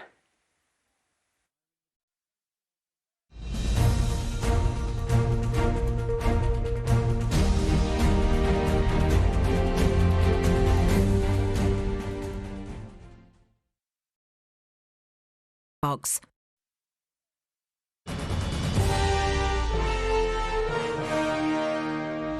Right, it's 25 minutes past 7. Let's have a look at the front pages. The Daily Mirror claims the Duke and Duchess of Sussex's tell-all interview with Oprah Winfrey has created the worst royal crisis in 85 years when Edward VIII abdicated the throne in 1936. Daily Mail reports the Buckingham Palace is paralysed with horror and dismay after Meghan and Harry's interview, leaving the Queen, Prince Charles and Prince William locked in crisis talks over how to respond. Just the 4 of us now is the headline on the front of the Metro. It features that black and white new photograph of Prince Harry and a pregnant Meghan clutching their son Archie, taken just after their interview with Oprah. Well, we're joined by the Mirror's Kevin Maguire, by the Mail's Andrew Piers and journalist Afua Adom. Well, good morning to all of you. Morning. Andrew, we're having a quiet one here today, which I suspect rather reflects what's going on with the royal family. The front pages today are, whichever way you look at it, whatever side of this you're on, they are incredibly damaging to the royal family, to the monarchy and to the Queen, because she's the head of the whole thing. Yeah, and I think actually that it's more damaging than that as well, Piers. I think it's damaging for UK PLC because the monarchy around the world is seen as a huge, wonderful example of what's great about the United Kingdom, what's great about Britain, and this terrible cluster bomb that the Duchess dropped into that programme about racism, almost the casual racism, and then the clarification by Oprah Winfrey, which was meant to help, that it wasn't Prince Philip or it wasn't the Queen, which means the unedifying guessing game about who said it, if indeed they did, carries on. I think it's hugely damaging. I hope the palace say something today. I think they will. We thought they were going to say something yesterday. They're trying to get the words right, because what they don't want to do is get into a slanging match with Harry and Meghan about who said what and when. But they do need to put on the record that they're against racism. What can they say, given that the charge is levelled at a senior member of the royals that we now know is not the Queen or Prince Philip? Yeah. I mean, it doesn't leave many left. No, it doesn't. And it's really unedifying, because you know that everybody's speculating, oh, is it William? Is it Camilla? Is it Charles? And that's who people are all talking about. On the internet, it's everywhere. Is that what Harry really wanted to be said about his family? Because they have trashed the royal family.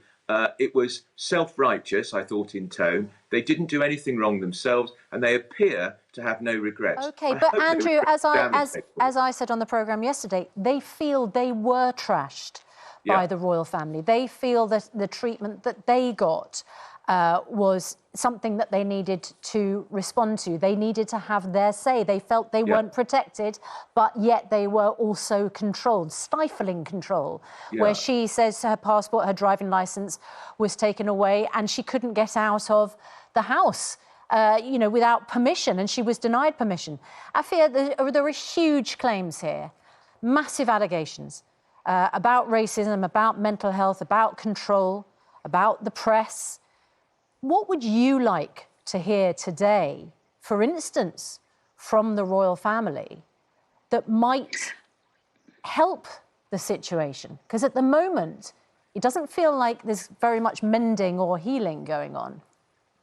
No, it doesn't feel like there's any mending or healing going on whatsoever. What I would like to see is for Buckingham Palace to come out and to apologise for any racist claims being made. I know that Harry has kind of left a dangling string, because we don't know who said the comments about Archie's skin colour. And of course, it does up the ante, because we ourselves can make up our own minds and kind of play this guessing game, which I don't think is helpful. But I do think that the palace need to come out and need to apologise for what has been said.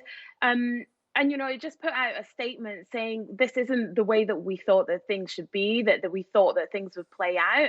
And definitely not condone what has been said in terms of racist claims, and say that this is not who we are, this is not what we're about, if that's the stance that they take, if that's what they truly believe. You're making an assumption there. You're making an assumption there. Yeah, if they do that, if they make an apology, then you're making an assumption that there was racism, and that is clearly at the moment it's contested. I mean, it's Harry saying that one of his family said something to him about his baby's skin colour, which may or may not have been derogatory. We just don't know yet what was said, who said it, or the context. So the palace, they're going to have to find the answers to those questions, aren't they, before they can say anything? I think, like Alex said to you earlier on in the show, if someone says that they are worried or they're concerned over a baby's skin colour, that is racist. That is derogatory. And that is what Harry and Meghan have said the conversation was. So that is racism. That particular comment is racism. I'm not going to come to the comment when we talk about... Hang on. Afa, again, I don't want to be pedantic, but what was the comment? You don't know, I don't know, right? But they've expressed concern about it. I don't know, but I do know that if two people are telling me that they have experienced racism, that they were told this derogatory comment in a conversation, I am going to believe them. Well, it was only one person. When people, again, look, we have to stick to facts here. Okay, look, it was only one person. We do. It wasn't Meghan. It was only Harry, and Meghan said conversations, plural. Harry said one, with one member of the family before the wedding. So, I mean, Kevin, the reason this matters is Meghan Markle talked about the difference between people being rude and people being racist. Let's take a look at the clip. Bullied on an international level. Unfortunately, if members of his family say, well, this is what's happened to all of us, or if his, you know, if they can compare what the experience that I went through was similar to what has been shared with us. Kate was called Waity Katie, waiting to marry William. While I imagine that was really hard, and I can't picture what that felt like, this is not the same. And if a member of his family will comfortably say, we've all had to deal with things that are rude and racist are not the same. And equally, you've also had a press team that goes on the record to defend you, especially when they know something's not true. And that didn't happen for us. I mean, Kevin, two things about that. One, she's right. I think racism clearly is worse than just general rudeness. She's right. And where there's been racism, it should be absolutely roundly and loudly condemned, whether it was in the media or whether it was by a member of the royal family. On the issue of the press, a lot of the royal correspondents came out yesterday and said, actually, the Sussex's communications team regularly knocked back stories with them. Regularly, this went on. So they took issue with this claim that somehow the PR teams worked in a different way. So there is a lot of conjecture that's been put out there by Meghan and Harry that is being contested. There is, and she's not correct on some things. And for instance, I don't believe she didn't Google Prince Harry before they met. And she can get that wrong, but she's in pain. She's clearly suffering. She's traumatized by it. And look, we know as a fact, for instance, on this race question, that Harry was offended and his wife was offended. We know that for a fact. Now, yes, he could have misunderstood a conversation, but it doesn't sound like it. So let the palace tell us who said it and what the context was. The old game of saying, you just never complain, never explain, lock the gates, show a stiff upper lip, don't believe you can adopt a dignified silence. I'm sorry, it can't work now because this has come from within the family and two people who were the future of the royal family. They were going to be the future faces of the royal family. Okay. And now attacking that institution. Well, and also, Kevin, I mean, I'm very aware that you work for a tabloid. Andrew, you work for a tabloid. I've written for a tabloid. You also, Piers, work in the press. Huge accusations levelled at the press. I mean, Afia, that clip that a lot of people say, well, all royals get it, all celebrities get it. And she makes it very clear there is a very different tone when you are complaining or making stories about the Duchess of Cambridge, Waity Katie, all of those insulting stories.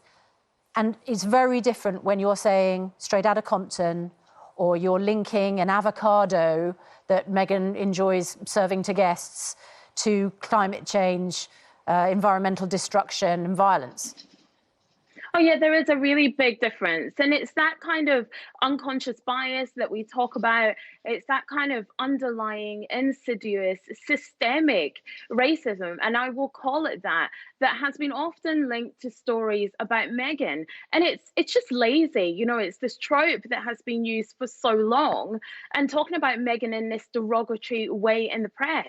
And it has clearly been something that has really, really affected her. And yes, there might have been royal correspondents who have come out and poured water on some of those stories, but a lot of those headlines still existed. A lot of those headlines still went out. A lot of those headlines still played out in the press. Those tropes still played out in the press. Afua, let me and jump that's in. really, really disappointing. Okay. It's boring and it's lazy. And what we're not going to do is gaslight Meghan Markle and say that it didn't happen, saying that it didn't have these undertones and say that it didn't affect her. No, you see, but I would say this, as a former newspaper editor myself, ran the Daily Mirror for nearly 10 years, I could construct a series of very positive stories about Meghan Markle, and I could play them up against a series of very negative stories about Kate. You could flip it round and do it exactly the same thing the other way round. It hasn't been done because it doesn't suit a particular agenda that the British press is bigoted and racist, which Harry is now on the record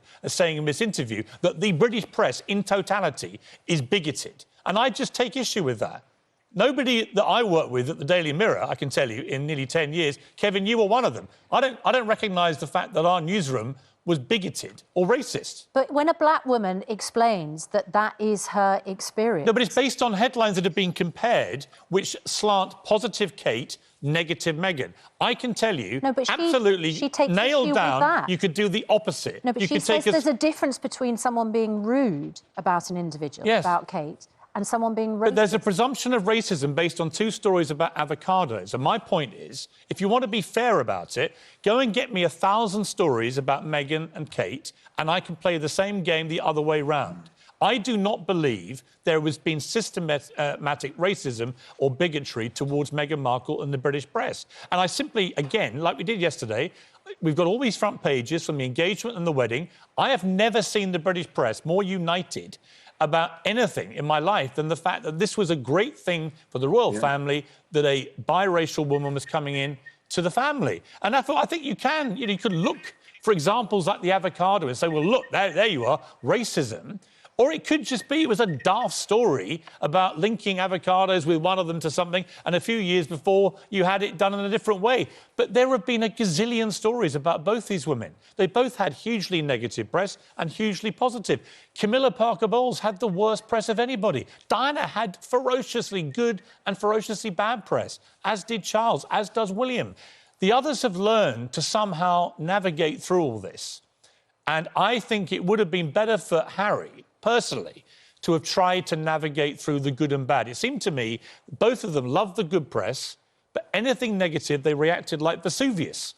And you can't do that if you're a royal. I think what's really problematic here is we're talking about perception and we're talking about people's experience of racism. And so when they read these headlines, and yes, there were positive headlines written about Meghan Markle, there were some of them, but the negative headlines that were written about Meghan Markle were written with that unconscious bias and with that racist undertone. That is what happened. If someone is going to write a headline about me that has a reference to Straight Out of Compton or something that you would only associate with a Black woman, that has a racist undertone. Denying that is not going to help the situation. That is what happened. That is how Meghan perceived it. And she perceived it as racist, and that's how it made her feel. You cannot tell a Black person about their experience of racism. You cannot do that. It's not going to happen. I agree with that. And those headlines did have racist undertones, and she perceived them as racist. I agree. That's it. I agree a white person should not be telling a Black person how they should experience racism. But I don't agree with a white prince announcing to the world that the entire British press are a bunch of bigots. So I think you can agree with both of those statements. That's my point. Andrew, where does this go? I mean, you've got these unbelievably explosive allegations. At the centre of them are potentially our future kings. We don't know who the person is who may have been a racist, but if it comes out that it was someone who is, an heir to the throne, where does that leave us? Well, exactly. And you see the Labour Party saying there should be an inquiry into is there racism in the royal family. But how do you have that inquiry if we don't know who it is, if Meghan and Harry aren't going to say who it is, or are they going to leak a little bit more to Oprah Winfrey and whittle down the list of suspects? Because it's the worst of all worlds at the moment, Piers. By now, we know it isn't who it isn't, which has limited the number of people who it can be. Yeah. The palace will make a statement today. I'm pretty sure about it. Well, I was just going to ask about that, Kevin, because in the Times, Valentine Lowe, who previously reported on the allegations of bullying, of course, has reported today that last night the Queen refused to sign off a prepared statement that officials had hoped would de-escalate tensions by highlighting the family's love and concern for the couple. She was believed to want more time to consider her response. Do we know what was in that statement? And do we know what and when something like that might come out? No, I read that, and that's pretty significant because that suggests she thinks the old short statement, we're very saddened, he'll always be welcome back and we love him, just won't be enough. Now that could suggest she's very hurt and now distanced from him, Harry, her grandson, but also that she recognises the seriousness, because this has gone around the world. And those racism allegations in particular are incredibly toxic and serious, and they need to be addressed. Now, that's a reflection that she may be ahead of the game, and the palace may have wanted to do what it would normally do, and just that short statement, but that won't be enough this time. It just will not be enough. We need to know who said it and what the context was. Remember, Harry himself has changed. When he was a young man, early 20s, he filmed himself and been very derogatory about a Pakistani officer in the army. He shortened it, used the P word, which is only used as a racist slur. He's clearly moved on now. He's a better man. He's a more aware man in many ways, and you can have an argument about the impact of Meghan Markle, but she's opened his eyes to a wider world, and I think that's a good thing. Maybe the person he had the conversation with, if they used it in a way that's been offensive, which is clearly the case from the account of Harry and Meghan Markle, that they took it offensively, maybe the person, that man or that woman, has changed themselves and realised that it was inappropriate at the time, and now they're more aware. Yep. So let them say that if it is the case. Yeah, well, the stakes are very high, I think. The stakes are very high here for the royal family and for the monarchy, and we will have to wait and see what happens. Thank you to our panel. We appreciate it. Kevin, Andrew and Afua, thank you very much indeed. Oprah with Meghan and Harry is available now on the ITV Hub. Well, still to come, we've got Meghan Markle's father, Thomas, who'll be reacting to... I really do. Be reacting to the criticism from his daughter, to Oprah Winfrey, after the break.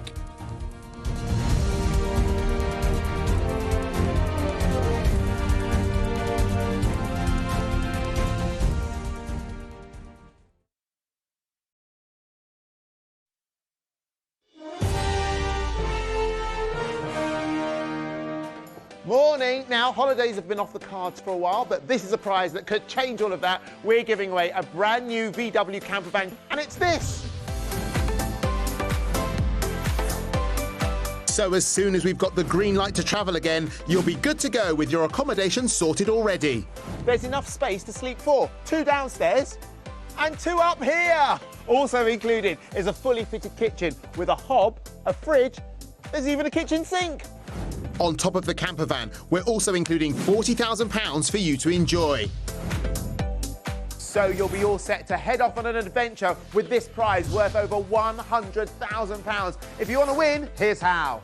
For your chance to win a camper van and £40,000, go to the website. Entries cost £2. Text WIN to 62525. Text costs £2 plus 1 standard network rate message, or call 09068 782525. Calls cost £2 plus your network access charge, or post your name and phone number to BK10, PO Box 7558, Derby, DE1 0NQ. Entrance must be 18 or over. Lines close at 2 p.m. on Friday the 26th of March. Good luck. We're about to see a warm front moving in, or, in this instance, a warm bottom. Proud sponsors of Good Morning Britain National Weather, Boxed Boilers. Hello, a very good morning to you. Weather-wise, it's been pretty fine over the last few days, but it is turning stormy as I speak, and we are going to see the jet stream flowing over the UK over the next few days, and this will send in a number of weather fronts and an area of low pressure, which is set to bring some fairly wet and windy conditions. Today, however, it does stay largely on the fine side, particularly in the south. A bit cloudier further north, but as we head into tonight, it does turn wet and windy as we start to see that low pressure move in. On the satellites and radar pictures, you can see fairly quiet start to the day, but we do have some showers out towards the west. Heading into this afternoon, those showers will tend to disappear. As I say, the best of the sunshine will be across southern counties of England and Wales. Elsewhere, we'll start to see that cloud cover building in. The wind's picking up from the west as well, and this is what we're going to be dealing with tonight. Fairly heavy rain. Temperatures, though, still respectable for this time of year. Highs of 10 or 11 degrees Celsius out towards the west. More like 13, though, in the southeast. That's your weather. For the weather in detail where you are, go to itv.com/weather. Alex, thanks very much. Still to come on the programme, we are going to be joined by Thomas Markle to get his reaction to his daughter and Prince Harry's interview with Oprah. We'll talk to Thomas after the break. You're watching Good Morning Britain on ITV.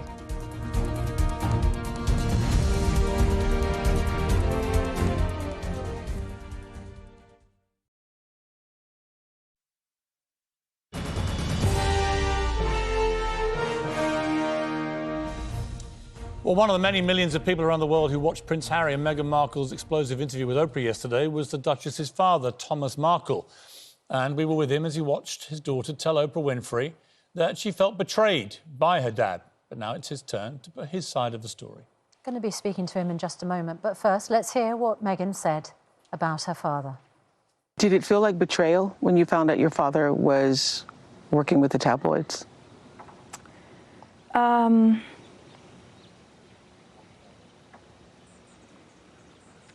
just trying to decide if I'm comfortable even talking about that.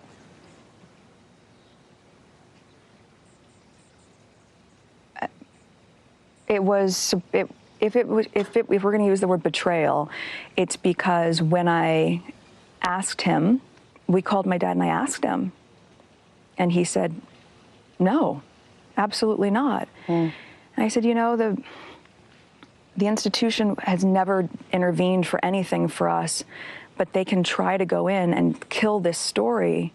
But if they do this once, we're not going to be able to use that same leverage to protect our own kids one day. He said, no, absolutely not. He hadn't been talking to them? Yeah. Yeah. So he basically lied to you. Well, and so when I said we won't be able to protect our own kids one day, and I said, so I just need you to tell me, and if you tell me the truth, we can help.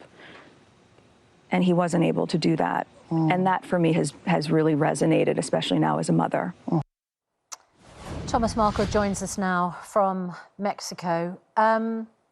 Thomas, as far as I know, you haven't spoken to your daughter since 2018, around the time of the wedding, when you went into hospital. That's and you correct. weren't able to walk her down the aisle.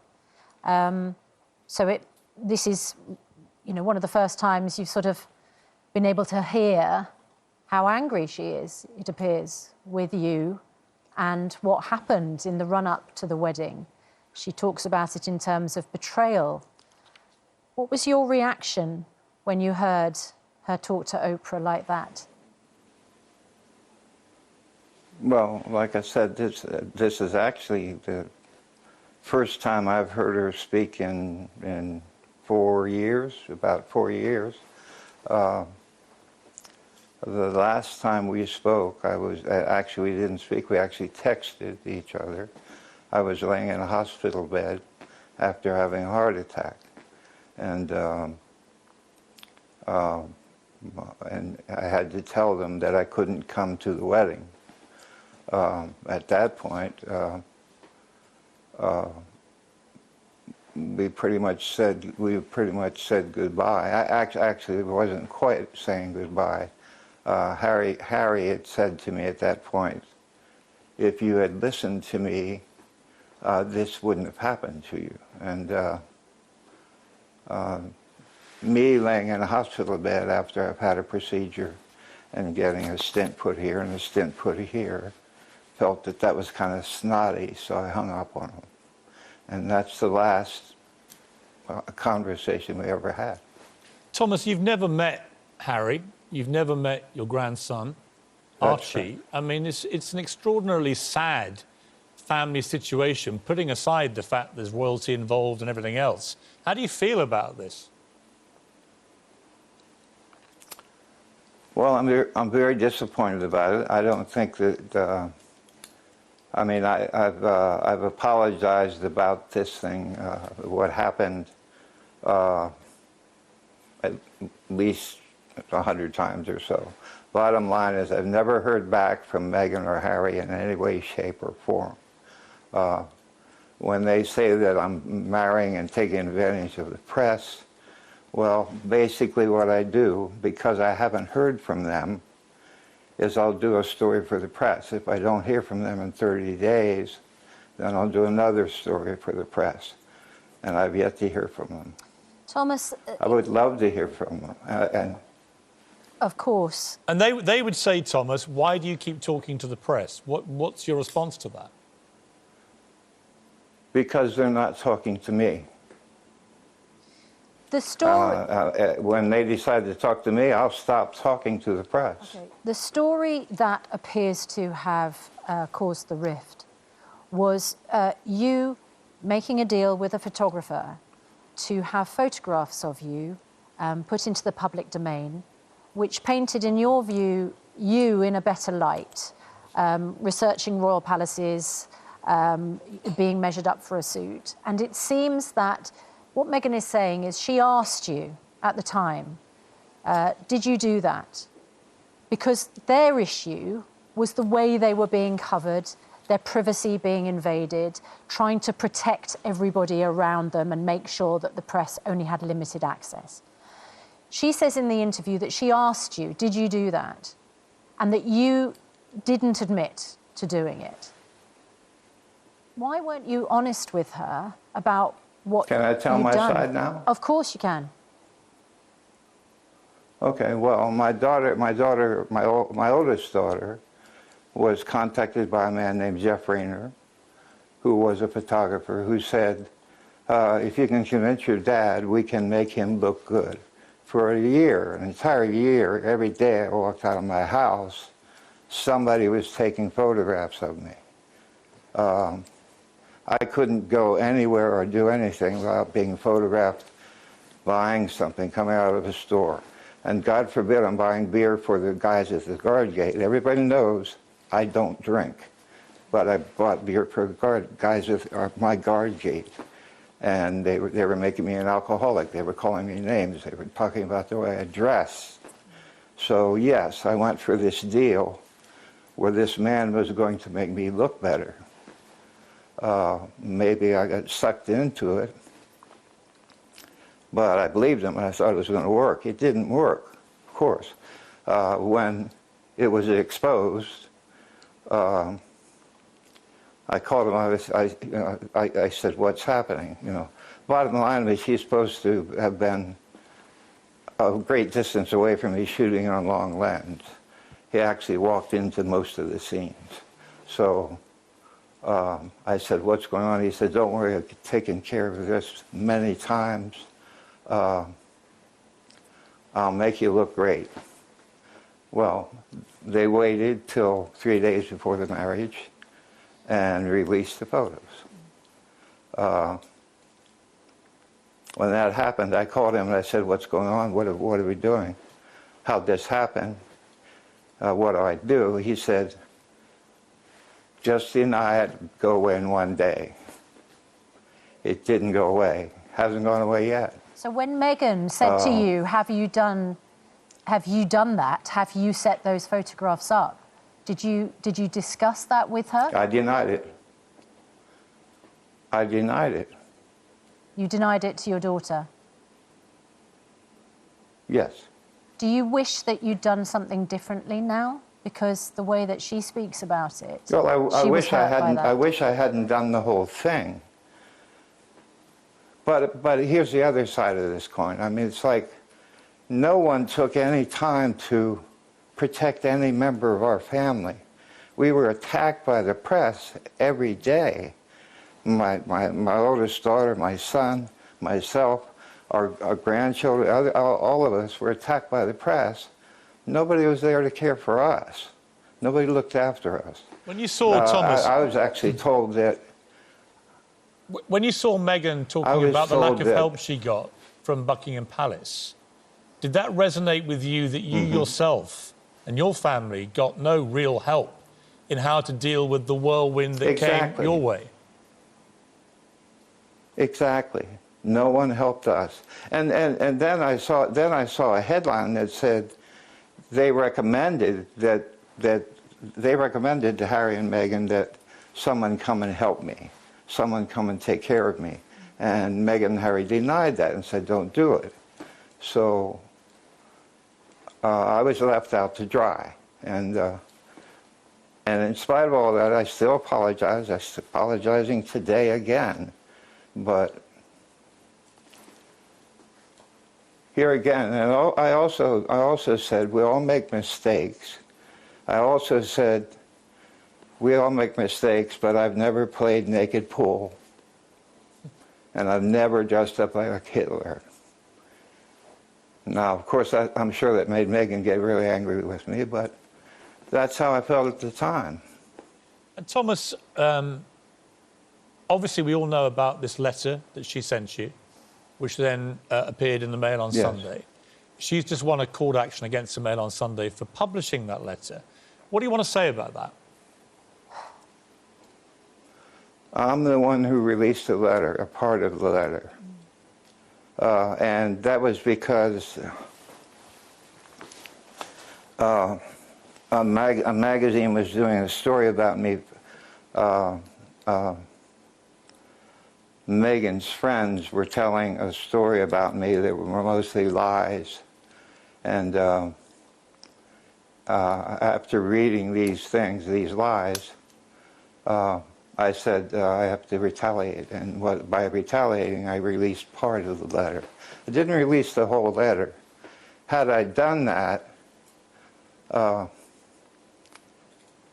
you would have seen something that was well, horrible. I had held that letter for 6 months, and I was going to destroy it.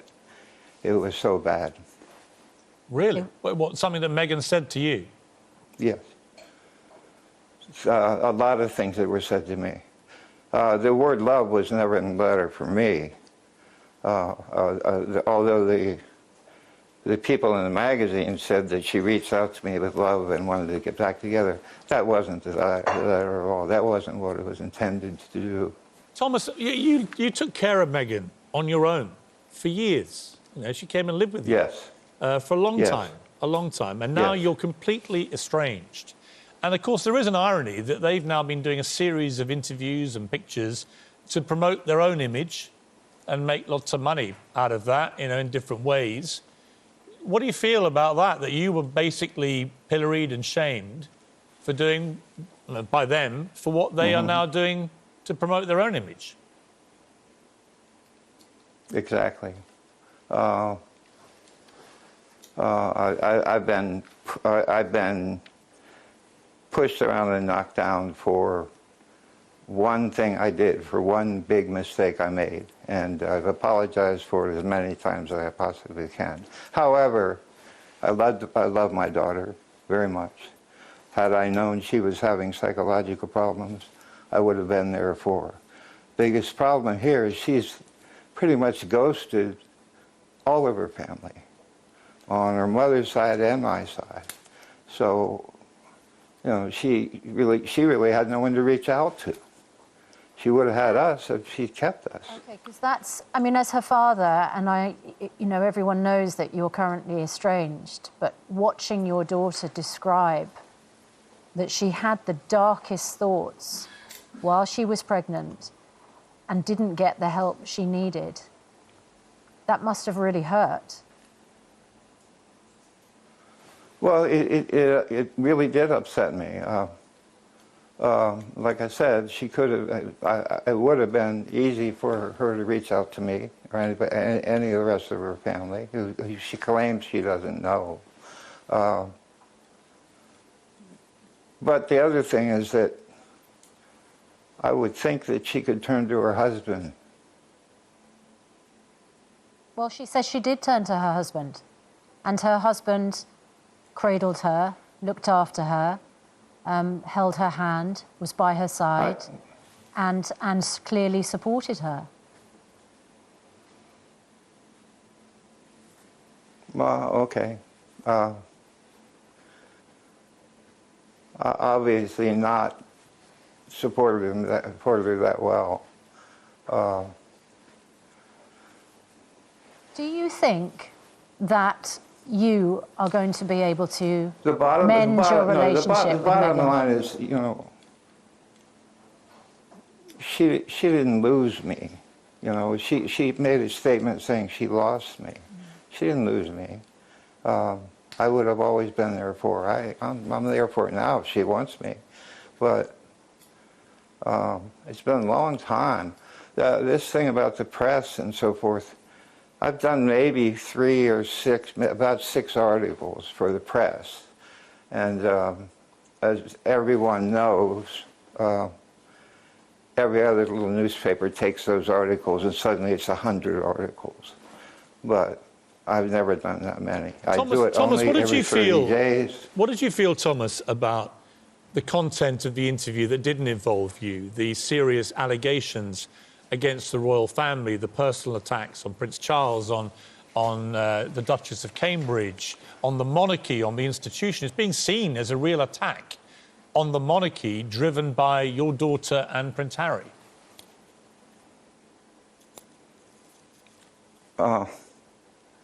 I have great respect for the royals, and I don't think the British royal family are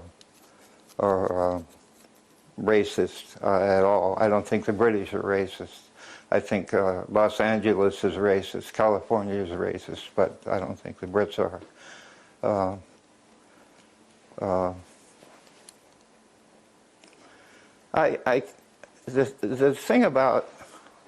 The thing about what color will the baby be, or how dark will the baby be, I'm guessing and hoping it's just a dumb question from somebody. You know, it could just be that simple. It could be somebody asked a stupid question rather than being a total racist. What do you think about the fracturing, not just of your family, but also of Harry from his family now? You've got two families completely sort of destroyed, really, by this union. This is a decision these guys made. To be fair, it's not the union that has caused the rift. It's what they feel they have been through, how they've been treated, what has been said to them, what people around them have done, how they feel let down, unsupported, how in other areas they feel controlled. Stories that people have told the press that they feel are untrue, the way that they feel there was no comeback for them. I mean, this is your daughter and her husband. This is my daughter. And she's making a series of allegations which must be taken extremely seriously, and also, you know, describing the fact that, you know, she feels that you let her down as well. Well, I also feel that she let me down as well, because I was in a hospital bed the last time we talked, and I never heard from them again. They didn't care if I died. No one, I mean, I never heard from them again. I was laying in a hospital bed. I had a procedure where they put a stent in here and a stent in here. And that's when we talked. And they have not talked to me since. When my father was in the hospital, me and my three brothers showed up the very next day. That's what families do. This whole thing about color and how dark the baby is bullshit. Okay, well, firstly, we need to apologise for the language. Beautiful black woman, and had a beautiful child. And if she had turned out dark, it wouldn't have been a problem. If she turned out, I mean, anything in between, it wouldn't have been a problem. It was a beautiful baby. But Thomas, one of the things that has been expressed over and over on this programme and more broadly is that when somebody feels that they have heard a racist comment, that has to be taken seriously. It isn't the word that you describe. It's actually something that needs to be heard and understood and perhaps even investigated. Well, yes, a racist comment should be investigated. But you know, all I'm saying is it could have been just a stupid question from someone. You know, someone who doesn't understand that, you know, a black person marries a white person, what do you get? You know, well, you never know, but you get a baby. You know, that's what you get. You get a baby. Thomas, were you surprised that this interview... maybe we're getting a little too political. Well, I think we need to find out what exactly was said. I agree with you. I think context is all important. Let me ask you, I mean, you were lying in a hospital bed when they got married. You had to watch another man, Prince Charles, take your daughter up the aisle to get married. And as this interview was aired, Prince Philip is now entering his 4th week in hospital, aged 99. What are your thoughts about the timing of the interview, particularly given how incendiary so much of the content was when the Queen's husband is lying in hospital seriously ill? I totally agree that they went way over the top with the these stories with Oprah and should have waited, considering the Queen's age and Philip's age. They certainly should have waited or tried to wait. Thomas, the whole thing is a family tragedy. You know, we're all sort of poring over the details because it involves our royal family and they're the biggest celebrities in the world in many ways. You're right in the middle of the family drama and you've had no contact with your daughter now for a number of years. You've never met her husband. You've never met your grandson. If they're watching this interview, what would you like to say to them? I'd like to say again, I'm sorry for what I've done, but you know, this was 2 years ago. This was a long time ago, and I've certainly tried to make up for it. The stories in the paper each time are because I haven't heard from you. They know where I live. Now we're closer together. They're probably about 70 miles from me now. So I'm available anytime we can get together. I'd love to get together. I'd certainly like to see my grandson.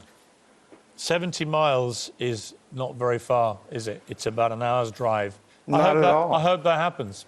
I've never stopped loving my daughter, and you know, I don't always agree with the things my children do, but I never stop loving my children.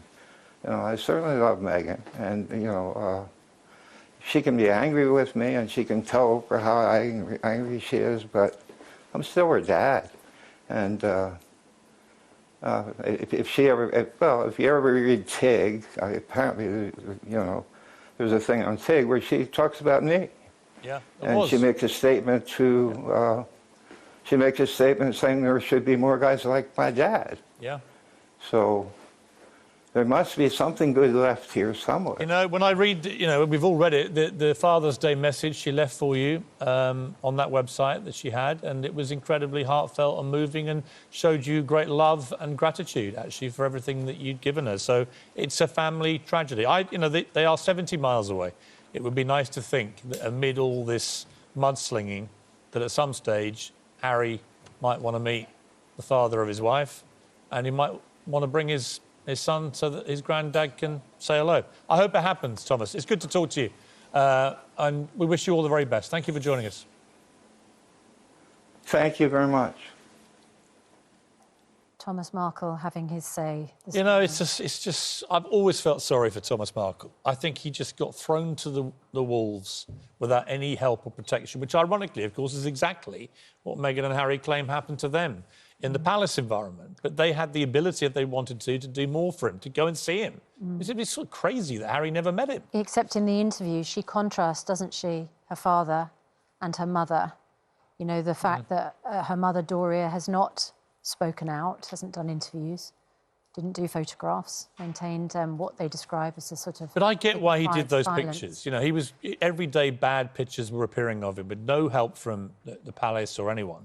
He was on his own, perhaps all over the place, and he did a deal to make himself look better. I get that on a human level. But obviously Harry hates the press so much that he clearly took great exception to this. But the fact that she's now disowned him and wants nothing to do with him, they live 70 miles away, it just seems incredibly sad to me. But anyway. On all sides, as you say, it's a family tragedy. Yeah.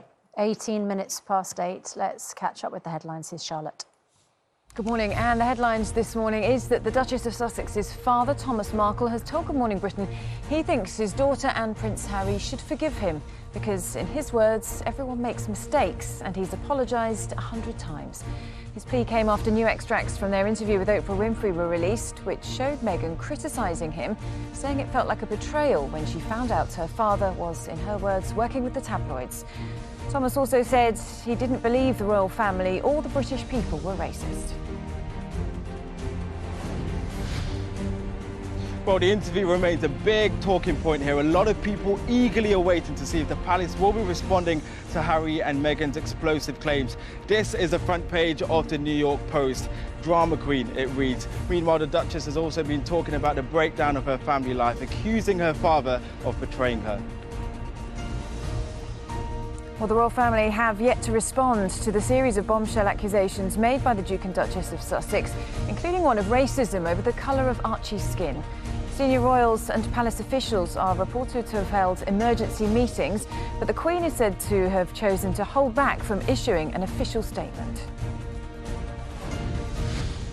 Well, the Times reporting this morning that the Queen now wants more time to consider her position, having witnessed the continuing fallout of this interview and the questions that it's raising about her family. The newspapers this morning all talking about meltdown in the palace, with questions being raised about who made racist comments. Also this morning, thousands of jobs are at risk at one of the UK's largest industrial groups. Government ministers have held emergency meetings and union leaders are preparing to meet with businessman Sanjeev Gupta, whose empire includes Liberty Steel.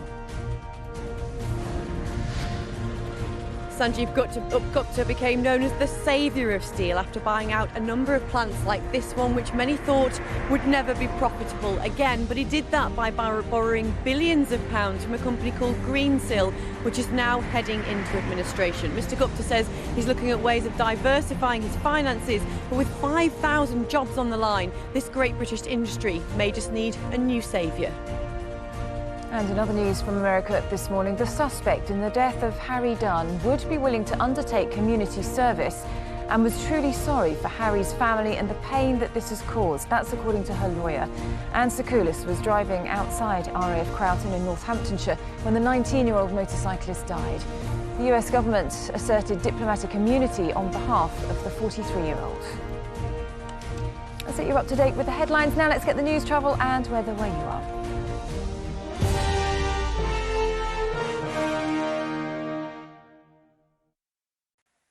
Hello, I'm Sally Biddulph. A teenager has been stabbed to death and 2 others injured in North London. Police were called to Penhurst Road in Tottenham just before 2 o'clock yesterday afternoon. A 19-year-old man died at the scene near White Hart Lane train station. 2 other men, aged 18, were injured, one of whom is recovering in hospital. 5 London sports clubs have joined forces to form a new women's elite sport partnership. West Ham Women, London Lions and Essex Rebels basketball clubs, London Pulse netball side and Sunrisers cricket team will work together to help grow women's sport in the UK. Travel now, and one lane of the M25 is shut clockwise near Romford from junction 29 to 30. That's for emergency repairs. And on the tube there are severe delays on the Circle and Hammersmith and City lines. Nice day in store though. Here's Sally.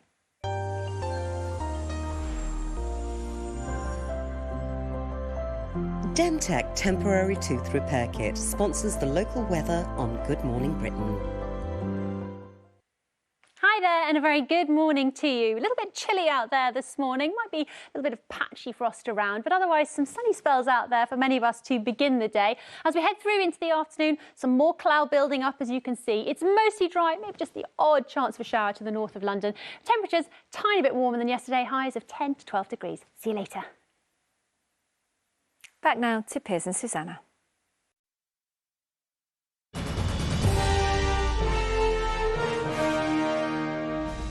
Still to come on the programme. Meghan's father has just told us he does not think the royal family or British public is racist. We're going to discuss that with our panel next. You're watching Good Morning Britain on ITV.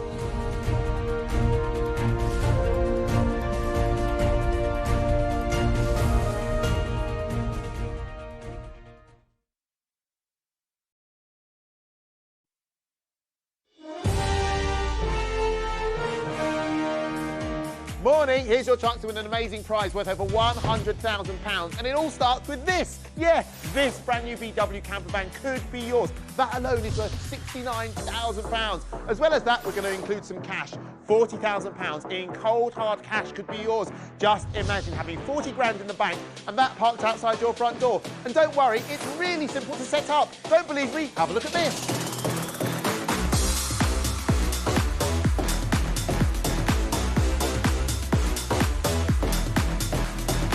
Told you. So if you want to win a brand new camper van and £40,000 in tax-free cash, remember what I always say, you've got to be in it to win it. Good luck. For your chance to win a camper van and £40,000, go to the website. Entries cost £2. Text WIN to 62525. Text costs £2 plus one standard network rate message or call 09068 782525. Calls cost £2 plus your network access charge. Or post your name and phone number to BK10, PO Box 7558, Derby, DE1 0NQ. Entrance must be 18 or over. Lines close at 2 p.m. on Friday the 26th of March. Good luck. And Lorraine is here at 9. Morning. Morning to you. You okay, Piers Morgan? You fine? Everything all right? Just Good. a little bit of family squabbling. All right, okay. Which then led to a very good debate, actually. It was. Unlike other families at the moment, you know. That's true. Do you we know managed we managed to talk through things. I know. I was watching Thomas Markle when he said that he only lived 70 miles away. I just felt really sorry for him. The It's whole really thing is sad, you know. It's just the whole thing is just really, really sad. And the irony of, you know, Meghan and Harry say they didn't get enough support. I really don't think he did. I think, he, as he said, he just got left on his own to deal with the media, and he made a mistake. the attention. He was just he was in retirement in Mexico, minding his own business. Suddenly, he's the most famous dad in the world, and it's just very difficult. I felt for him. I did too, and we're going to have more, obviously, on that fallout, getting a lot of your reaction, because obviously everybody saw it last night. Also, though, we're looking ahead to Mother's Day, and our Candice has got a fantastic gift guide, so that's lovely. And back with new music, Saturday star Una Healy reveals why she's ready to find love again. Form an orderly queue and see you at 9 o'clock. Lorraine. Marvellous. Thank you, Lorraine. Thank you. The Labour leader says that allegations made by Prince Harry and the Duchess of Sussex about the royal family must be taken very, very seriously. Sir Keir Starmer says for too many years we've been too dismissive and too willing to put these issues to one side. Well, meanwhile, Boris Johnson has refused to comment on the matter, but says he continues to have the highest admiration for the Queen. And the Justice Secretary, Rob Buckland, joins us now. You have issues of law and changing the law to discuss, I know, but let's just deal with this first. The Duchess of Sussex has made very serious allegations here about racism, particular incidents of racism within the royal family. And Kate Green in the Labour Party has said that it should be investigated. Would you support an investigation? Well, look, I think that it's important that these matters are actually dealt with by the royal family. I don't think people like me having a running commentary about an interview that, frankly, I haven't even seen will help anybody. And that I think that these issues should be dealt with by Buckingham Palace, and it should be a matter for them. I think I've just been listening to what you've been saying about the overall sadness I think a lot of us feel about the situation. I would agree with that, but I don't think it would be appropriate for me to start adding my 4 pence. But if the Labour leader, Sir Keir Starmer, has said these are very, very serious allegations, can you really sit back as a government and say nothing at all? Well, I think it's a long practice and the right practice for government ministers and the government not to start shoving its oar in to issues relating to the royal family. So was Keir Starmer wrong to shove his oar in then? Well, I mean, he better answer for himself as to why he said what he said. I think it's far better for us to not start stirring the pond and making comments in that way. I think the Prime Minister was right to acknowledge the huge tradition of public service and public duty that the Queen and the royal family absolutely epitomise. At a time when we're talking about huge issues affecting our country in terms of COVID and important issues such as the ones I'm bringing forward today. I think to talk about those issues is frankly a distraction at a very important time. Sorry, can I just... I was just going to say, I think when people talk about things being a distraction, it's a little disingenuous. We are able to handle a lot of issues at the same time. And if an allegation of this seriousness is made about the institution at the top of our society, the top of the Commonwealth, you are the Justice Secretary. You surely would have an opinion on whether there needs to be an inquiry or not. Well, as I've said, Suzanne, I don't think it is right of me to start commenting as a government minister about matters relating to the royal family. I think I should respect that divide. Remind myself that, of course, the royal family do a huge amount of public service and public work in our country, and that, frankly, me adding a commentary serves nobody's interests at all, least of all those of the Duchess of Sussex or indeed the other members of the royal family. OK, well, let's get to something you may be able to talk about, which is you're the Justice Secretary. Do you believe that if ministers are found guilty of unlawful conduct, there should be accountability for that? And what should that accountability be?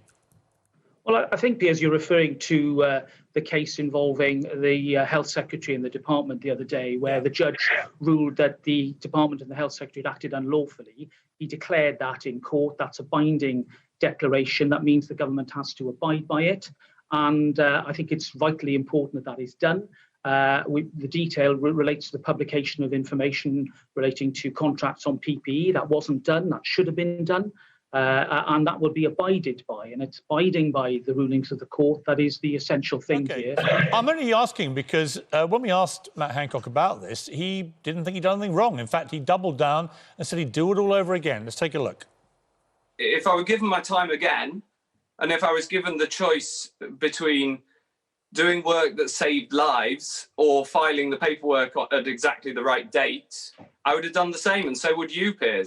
This does break international law in a very specific and limited way. There are clear precedents for the UK and indeed other countries needing to consider their international obligations as circumstances change. So the first clip was Matt Hancock saying he would commit unlawful conduct again, which I'd like your reaction to. And the second one, obviously, was the other time the government broke the law and also defended that as perfectly acceptable. As long as it was limited and specific. So you're the Justice Secretary. I just need to know where the government stands on law and whether it should be abided by. What is your reaction first to what Matt Hancock said about doing it all over again? Well, I think, first of all, with regard to what Matt was saying, he was talking about the circumstances at the time when he and everybody was under a huge amount of pressure to get that PPE. But that doesn't justify breaking the law, does it? And you're the Justice Secretary. He's indicated that if that happens again next year, he would do exactly the same thing, and he would again deploy unlawful conduct. What is your guidance as the Justice Secretary about whether he should be allowed to do that? What I would say, Piers, is that there's a ruling of the court about this particular conduct. I think that should be abided by. And indeed, the government is, and moves have been made in order to comply with the ruling, and not just in specific terms, but more general terms. So I would hope and expect that if we were under such pressure again in future, we would follow the rules and make sure that we were as transparent. Have you reminded him? He knows my view, and I will waste no opportunity in reminding all my colleagues in government about the importance of adhering to the rule of law, which brings me on to the Brandon Lewis point. He was referring to a potential provision in an Act of Parliament that was actually never needed. It was never passed. No, but it was an intention. Yeah, but I mean, at the time I explained this. If you catch me intending to kill someone, trust me, I'm going in the slammer. It was right of us to say that there could be a conflict between what we thought were the interests of Northern Ireland and the UK and the particular interests of the EU. And there was clearly going to be potentially a legal conflict with international law about that. That was averted because of good negotiation. Okay, I think it's more about the intention to... We think that the government should adhere to all laws. I think it's a good starting point, particularly in a pandemic, when you're requiring everyone to obey very draconian rules. Where are we in this pandemic? You've come on, I know, to talk about a raft of new, tougher punishments and expansion of child abuse laws, and we will come to that in a sec. But where are we generally with the pandemic? Are we right to think that as things stand, this roadmap to June the 21st is all looking good? Well, I think we still need to be cautious, Piers. I think that the lessons of the last year have taught us that this particular virus and its different strains can indeed act in an unpredictable way. And I think it would be foolish of me to say to you in early March that everything's going to be fine, don't worry, the road is clear. I think that there could be bumps along the way, which is why I think it was right of us to, in effect, take the old adage, more haste, less speed here with regard to the roadmap. Now, some people are saying it's too slow. I think that the way we set it out by talking about not earlier than for each date was wise, because if we had, a new mutation, a new variant, that could change the way in which the virus spreads, and we'd be having the problems that we've had in the past. So we're right to strike this balance. Tell us about the new, quickly, the new... I was just going to ask a question about your new proposals. You've got wide-ranging changes to police crime sentencing courts bill coming to Parliament, whole life orders for premeditated murder of a child, powers to halt the automatic early release of offenders who pose a danger to the public. and other things, expanding the position of trust laws to make it illegal for sports coaches and religious leaders to engage in sexual activity with 16 and 17-year-olds in their care. Lots of these measures will be very popular. But we have a situation with COVID which has led to some cases being timetabled for 2023. People are already having to wait years now because of the pandemic and the way it's hit our justice system. They're having to wait years for justice, and you are introducing new measures. Isn't it right now the time not to look popular and introduce new laws, but to deal with the crimes that are currently in the system? Well, the good news is that we're doing everything at the same time. So introducing these new changes is important in terms of future public protection. But at the same time, I'm investing, and the government is investing, hundreds of millions in the court system to ramp up the capacity. Remember that social distancing means that the courts, as we used to use them, it's very difficult to do that. So we've expanded the capacity, we've used safety measures, we've created Nightingale courts. I've got 50 extra courtrooms, soon to be 60 doing cases. We faced a situation last year, Susanna, where we had to stop jury trials for 2 months. That has had quite a consequence on the system. We're dealing as quickly as possible with people who are remanded in custody, but you're right that there are some cases now that are going out for quite a long time. And I'm working with the judiciary to try and make sure that we get the right number of judges, the right number of sitting days, and to ramp up that capacity in order to bring those timescales down as quickly as possible. OK, thank you very much indeed. We appreciate it, Justice Secretary. We're going to be talking more about Harry and Meghan's interview with our panel next. You're watching Good Morning Britain on ITV.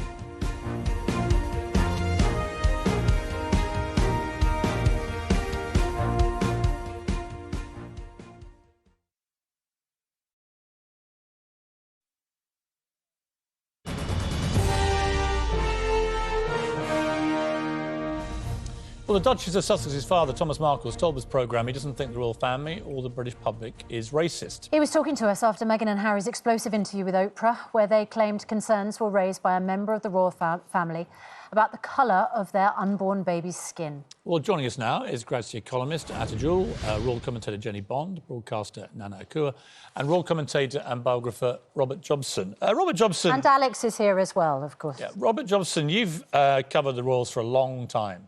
Have you ever seen anything quite like this? No, I think this is the most interview that they've had in the royal family. I think it's even more damaging than the Princess Diana interview to Panorama because of the way that the two of them have really gone for the institution of the monarchy. They say they respect the Queen, but you know, she's the head of the royal family, she's the head of the crown, and they've disrespected the system. I think that what's really... I've heard what these ministers are saying. It's nothing to do with them, but unfortunately, it is to do with them. You know, the issues. Parliament is sovereign, and the reality here is, you know, Prince Harry, who's rejected the royal family, sixth in line to the throne. One day we could get a situation. It might not happen, but if something happened to Prince Charles, Prince William, he would then be called upon to be a regent to a young Prince George. Is that acceptable? And if he wasn't good enough, then Prince Andrew would do it. That's not acceptable. I think that really it's time that we took stock of the situation. Prince Harry and Meghan, they want to be private people. That's fine, do it. But then they have to not be out of the line of succession, not have the titles, and we can all move on. OK, Atajul, I mean, the big charge, the incendiary charge, the really damaging charge, is one of racism, which Harry and Meghan have levelled at a senior member of the royal family that isn't the Queen or Prince Philip, so it narrows it down. This could get very nasty, couldn't it, for the royals? Very damaging. Very damaging, but I think post-pandemic, post-Black Lives Matters, this is a time where we are challenging old systems, old structures.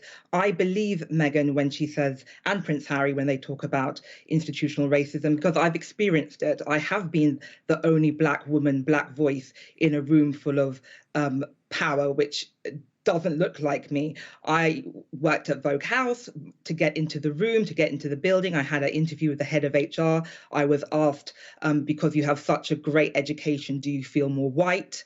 I have been told by my headmistress at my very privileged, expensive private school, don't bother to apply for Oxford. They don't want your kind. You know what I mean? I've had it all through my life. So when she says this is happening, I believe her because I've lived it. Yeah, that's. I mean, your experiences and your voice is so powerful on this. I wonder whether Meghan Markle's description of her experience has allowed people to now speak out about that. It's interesting what her father said. He says he doesn't believe that the royal family or society is racist. He is a white man, the father of a daughter who is mixed race. But his daughter is saying something very different. And as we hear over and over again, it is the perception and the experience of that which must be heard. I totally agree. I, like Prince Harry and Meghan, I have a mixed family. My husband, he's public school educated. I always joke he looks like a Viking. He's British. We have mixed heritage twins. One of my daughters is very light in skin tone with blue eyes. The other is darker. We are a walking social experiment of what 21st century racism looks like. He has seen it through my eyes. We live very different in very different worlds, different parallel worlds. He gets 5 hugs a day verbally. I get 5 slaps a day. I walk into a shop with my darker skinned daughter. The walkie-talkies kick off. I'm followed by security. My husband goes to a shop with my blue-eyed daughter, and they are given free gifts and chocolates and discounts in shops. And unless you walk in my shoes, you don't know what I'm talking about, and that's okay. But Okay, 10 people say front, lie down. Okay, Nana Akua, you have a slightly different perspective on this, don't you? Well, I mean, look, my perspective is this. First of all, what was the context of that question with regard to the colour of the child's skin? I myself have faced racism, so I support Meghan if people are being racist, because that's just not acceptable on any level. But I think we need to be very clear about the context here. I have 2 mixed-race children. My son is called Ivory, and we were all laughing and talking. What if he comes out really dark? I mean, people make comments. It doesn't necessarily mean they're racist. It could be based on a lack of understanding and ignorance. But I do feel that if there is any level of actual racism, then yes, that should be investigated. But it's not good enough to say, oh, we're not going to tell you who it is or what they said. If you're going to bring it to the forefront, then who are they? What did they say? What was the context? Yeah, I agree. And I think it also applies to Meghan's other explosive claim that she was feeling suicidal and went to a senior member of the royal household and was told she could not get help or treatment because it would be a bad look. I mean, Jenny Bond, it doesn't get more incendiary than these 2 charges, does it? No, the palace is clearly in a lot of trouble here, and we are going to have an explanation. The mental health one, I just don't get at all. Why would anyone say that? And watching Meghan Markle last night, I must say that seeing the whole programme, I did feel a lot of sympathy for her. It was a woman in a great deal of distress. But I'm sure that the Queen is also in equal amount of distress, and we hear that there was a statement ready to go last night, but she asked for it to be paused. I think she was correct in that. She needs to make a very measured and a very full response. Perhaps she wanted to see the programme for herself. And if she did, that might have changed her view. It did slightly change mine, I must say. Alex, you, I'm sure, were listening to Thomas Markle's interview and his judgment on his own daughter's claims about the royal family. What was your reaction to that? I found it quite hard to, to hear him say that he, could categorically say that the royal family wasn't racist and he didn't believe that, this had happened. I think it is a possibility. And I think the fact that, the Queen has perhaps delayed her response, it shows that the royal family are thinking extremely carefully about their next move, because the next move is so important. It's going to be massively judged. We know how the ripple effect has really, affected people, in the studio, and across the nation. It's the only thing that anyone is ever talking about. And I fully understand that, we can, and there is a way to talk about, how a child may look if it's going to be mixed race. However, language is everything. Context is everything. And I don't think that we should be so quick to just pull apart Meghan Markle's claims, and also Prince Harry, because we know that actually it was said to him. And the fact that he said that it was an awkward conversation perhaps shows that it was someone that was very close to him, someone that he didn't expect to hear that from, but actually doesn't want to expose. And you can understand his dilemma in... Yeah, except he's let off the bomb, but he's targeting the whole lot of them at the moment. And that seems to me incredibly unfair on the 99% of the royals who didn't say anything. And I do think that, you know, they should reveal who said what, because right now we're all left with 101 questions. And like I said earlier, looking at the entire royal family, wondering who said it. Yeah. But like I said before as well, it takes a lot to speak out. It takes a lot of courage, and perhaps they wanted to go some of the way, but not all of the way. You can have an institution that harbours some racists, and you can have a country that harbours racists without the institution being racist or the country being racist, right, Alex? I mean, it's not a zero-sum game here. What worries me about this interview is that America, in particular, is now raging with this concept that Britain and the royal family are racist entities. I understand that, and I'm not surprised that the Americans have taken that view. They've always been very strong on racism. They perhaps confront it a lot more than we do. Their conversations are a lot more frank, and I'm not surprised that they've sided, you know, with Meghan Markle on this, and also Prince Harry. Like I said, I do feel that in order to move forward, someone needs to step forward from the royal family and perhaps take a step back, because, you know, as you say as well, if this is true, and if it was a senior royal, if it is someone that's to be king, how can we respect them? Well, to me, the context is key, because if this was said, and it was said innocently, that's one thing. If it was someone literally, as Nana said earlier, if it just innocently asked a question, that is one thing. If it was said with any derogatory tone or concern or worry about the skin colour of the baby, that is out-and-out racism and is completely unacceptable. The problem for the palace is it appears to be somebody who may be a future king that Harry is targeting here with this. As we've heard this morning, it is about their experience of what they heard as well. It isn't just what was said. It was. It's not just about what was said. It's how it was received. All right, Robert Jobson, the final word to you. You want to come in? What? It could be future king. This is like a death by 1,000 cuts. Prince Harry has turned around and said this happened, and we have to believe him. There has to be. They have to come forward there, give the context. They have to do that immediately, because otherwise you have a serious problem going forward with people blaming people that they don't even know that they did it. At the moment, the whole company is blamed with this. Everybody in the... OK, we lost the... We're just losing contact there, but we get the point, and it's an important point. I think the palace has to take this seriously. They are taking it seriously, and we'll see what happens. It's going to be certainly fascinating to see how they handle this incredibly damaging charge. Now it's time for Lorraine.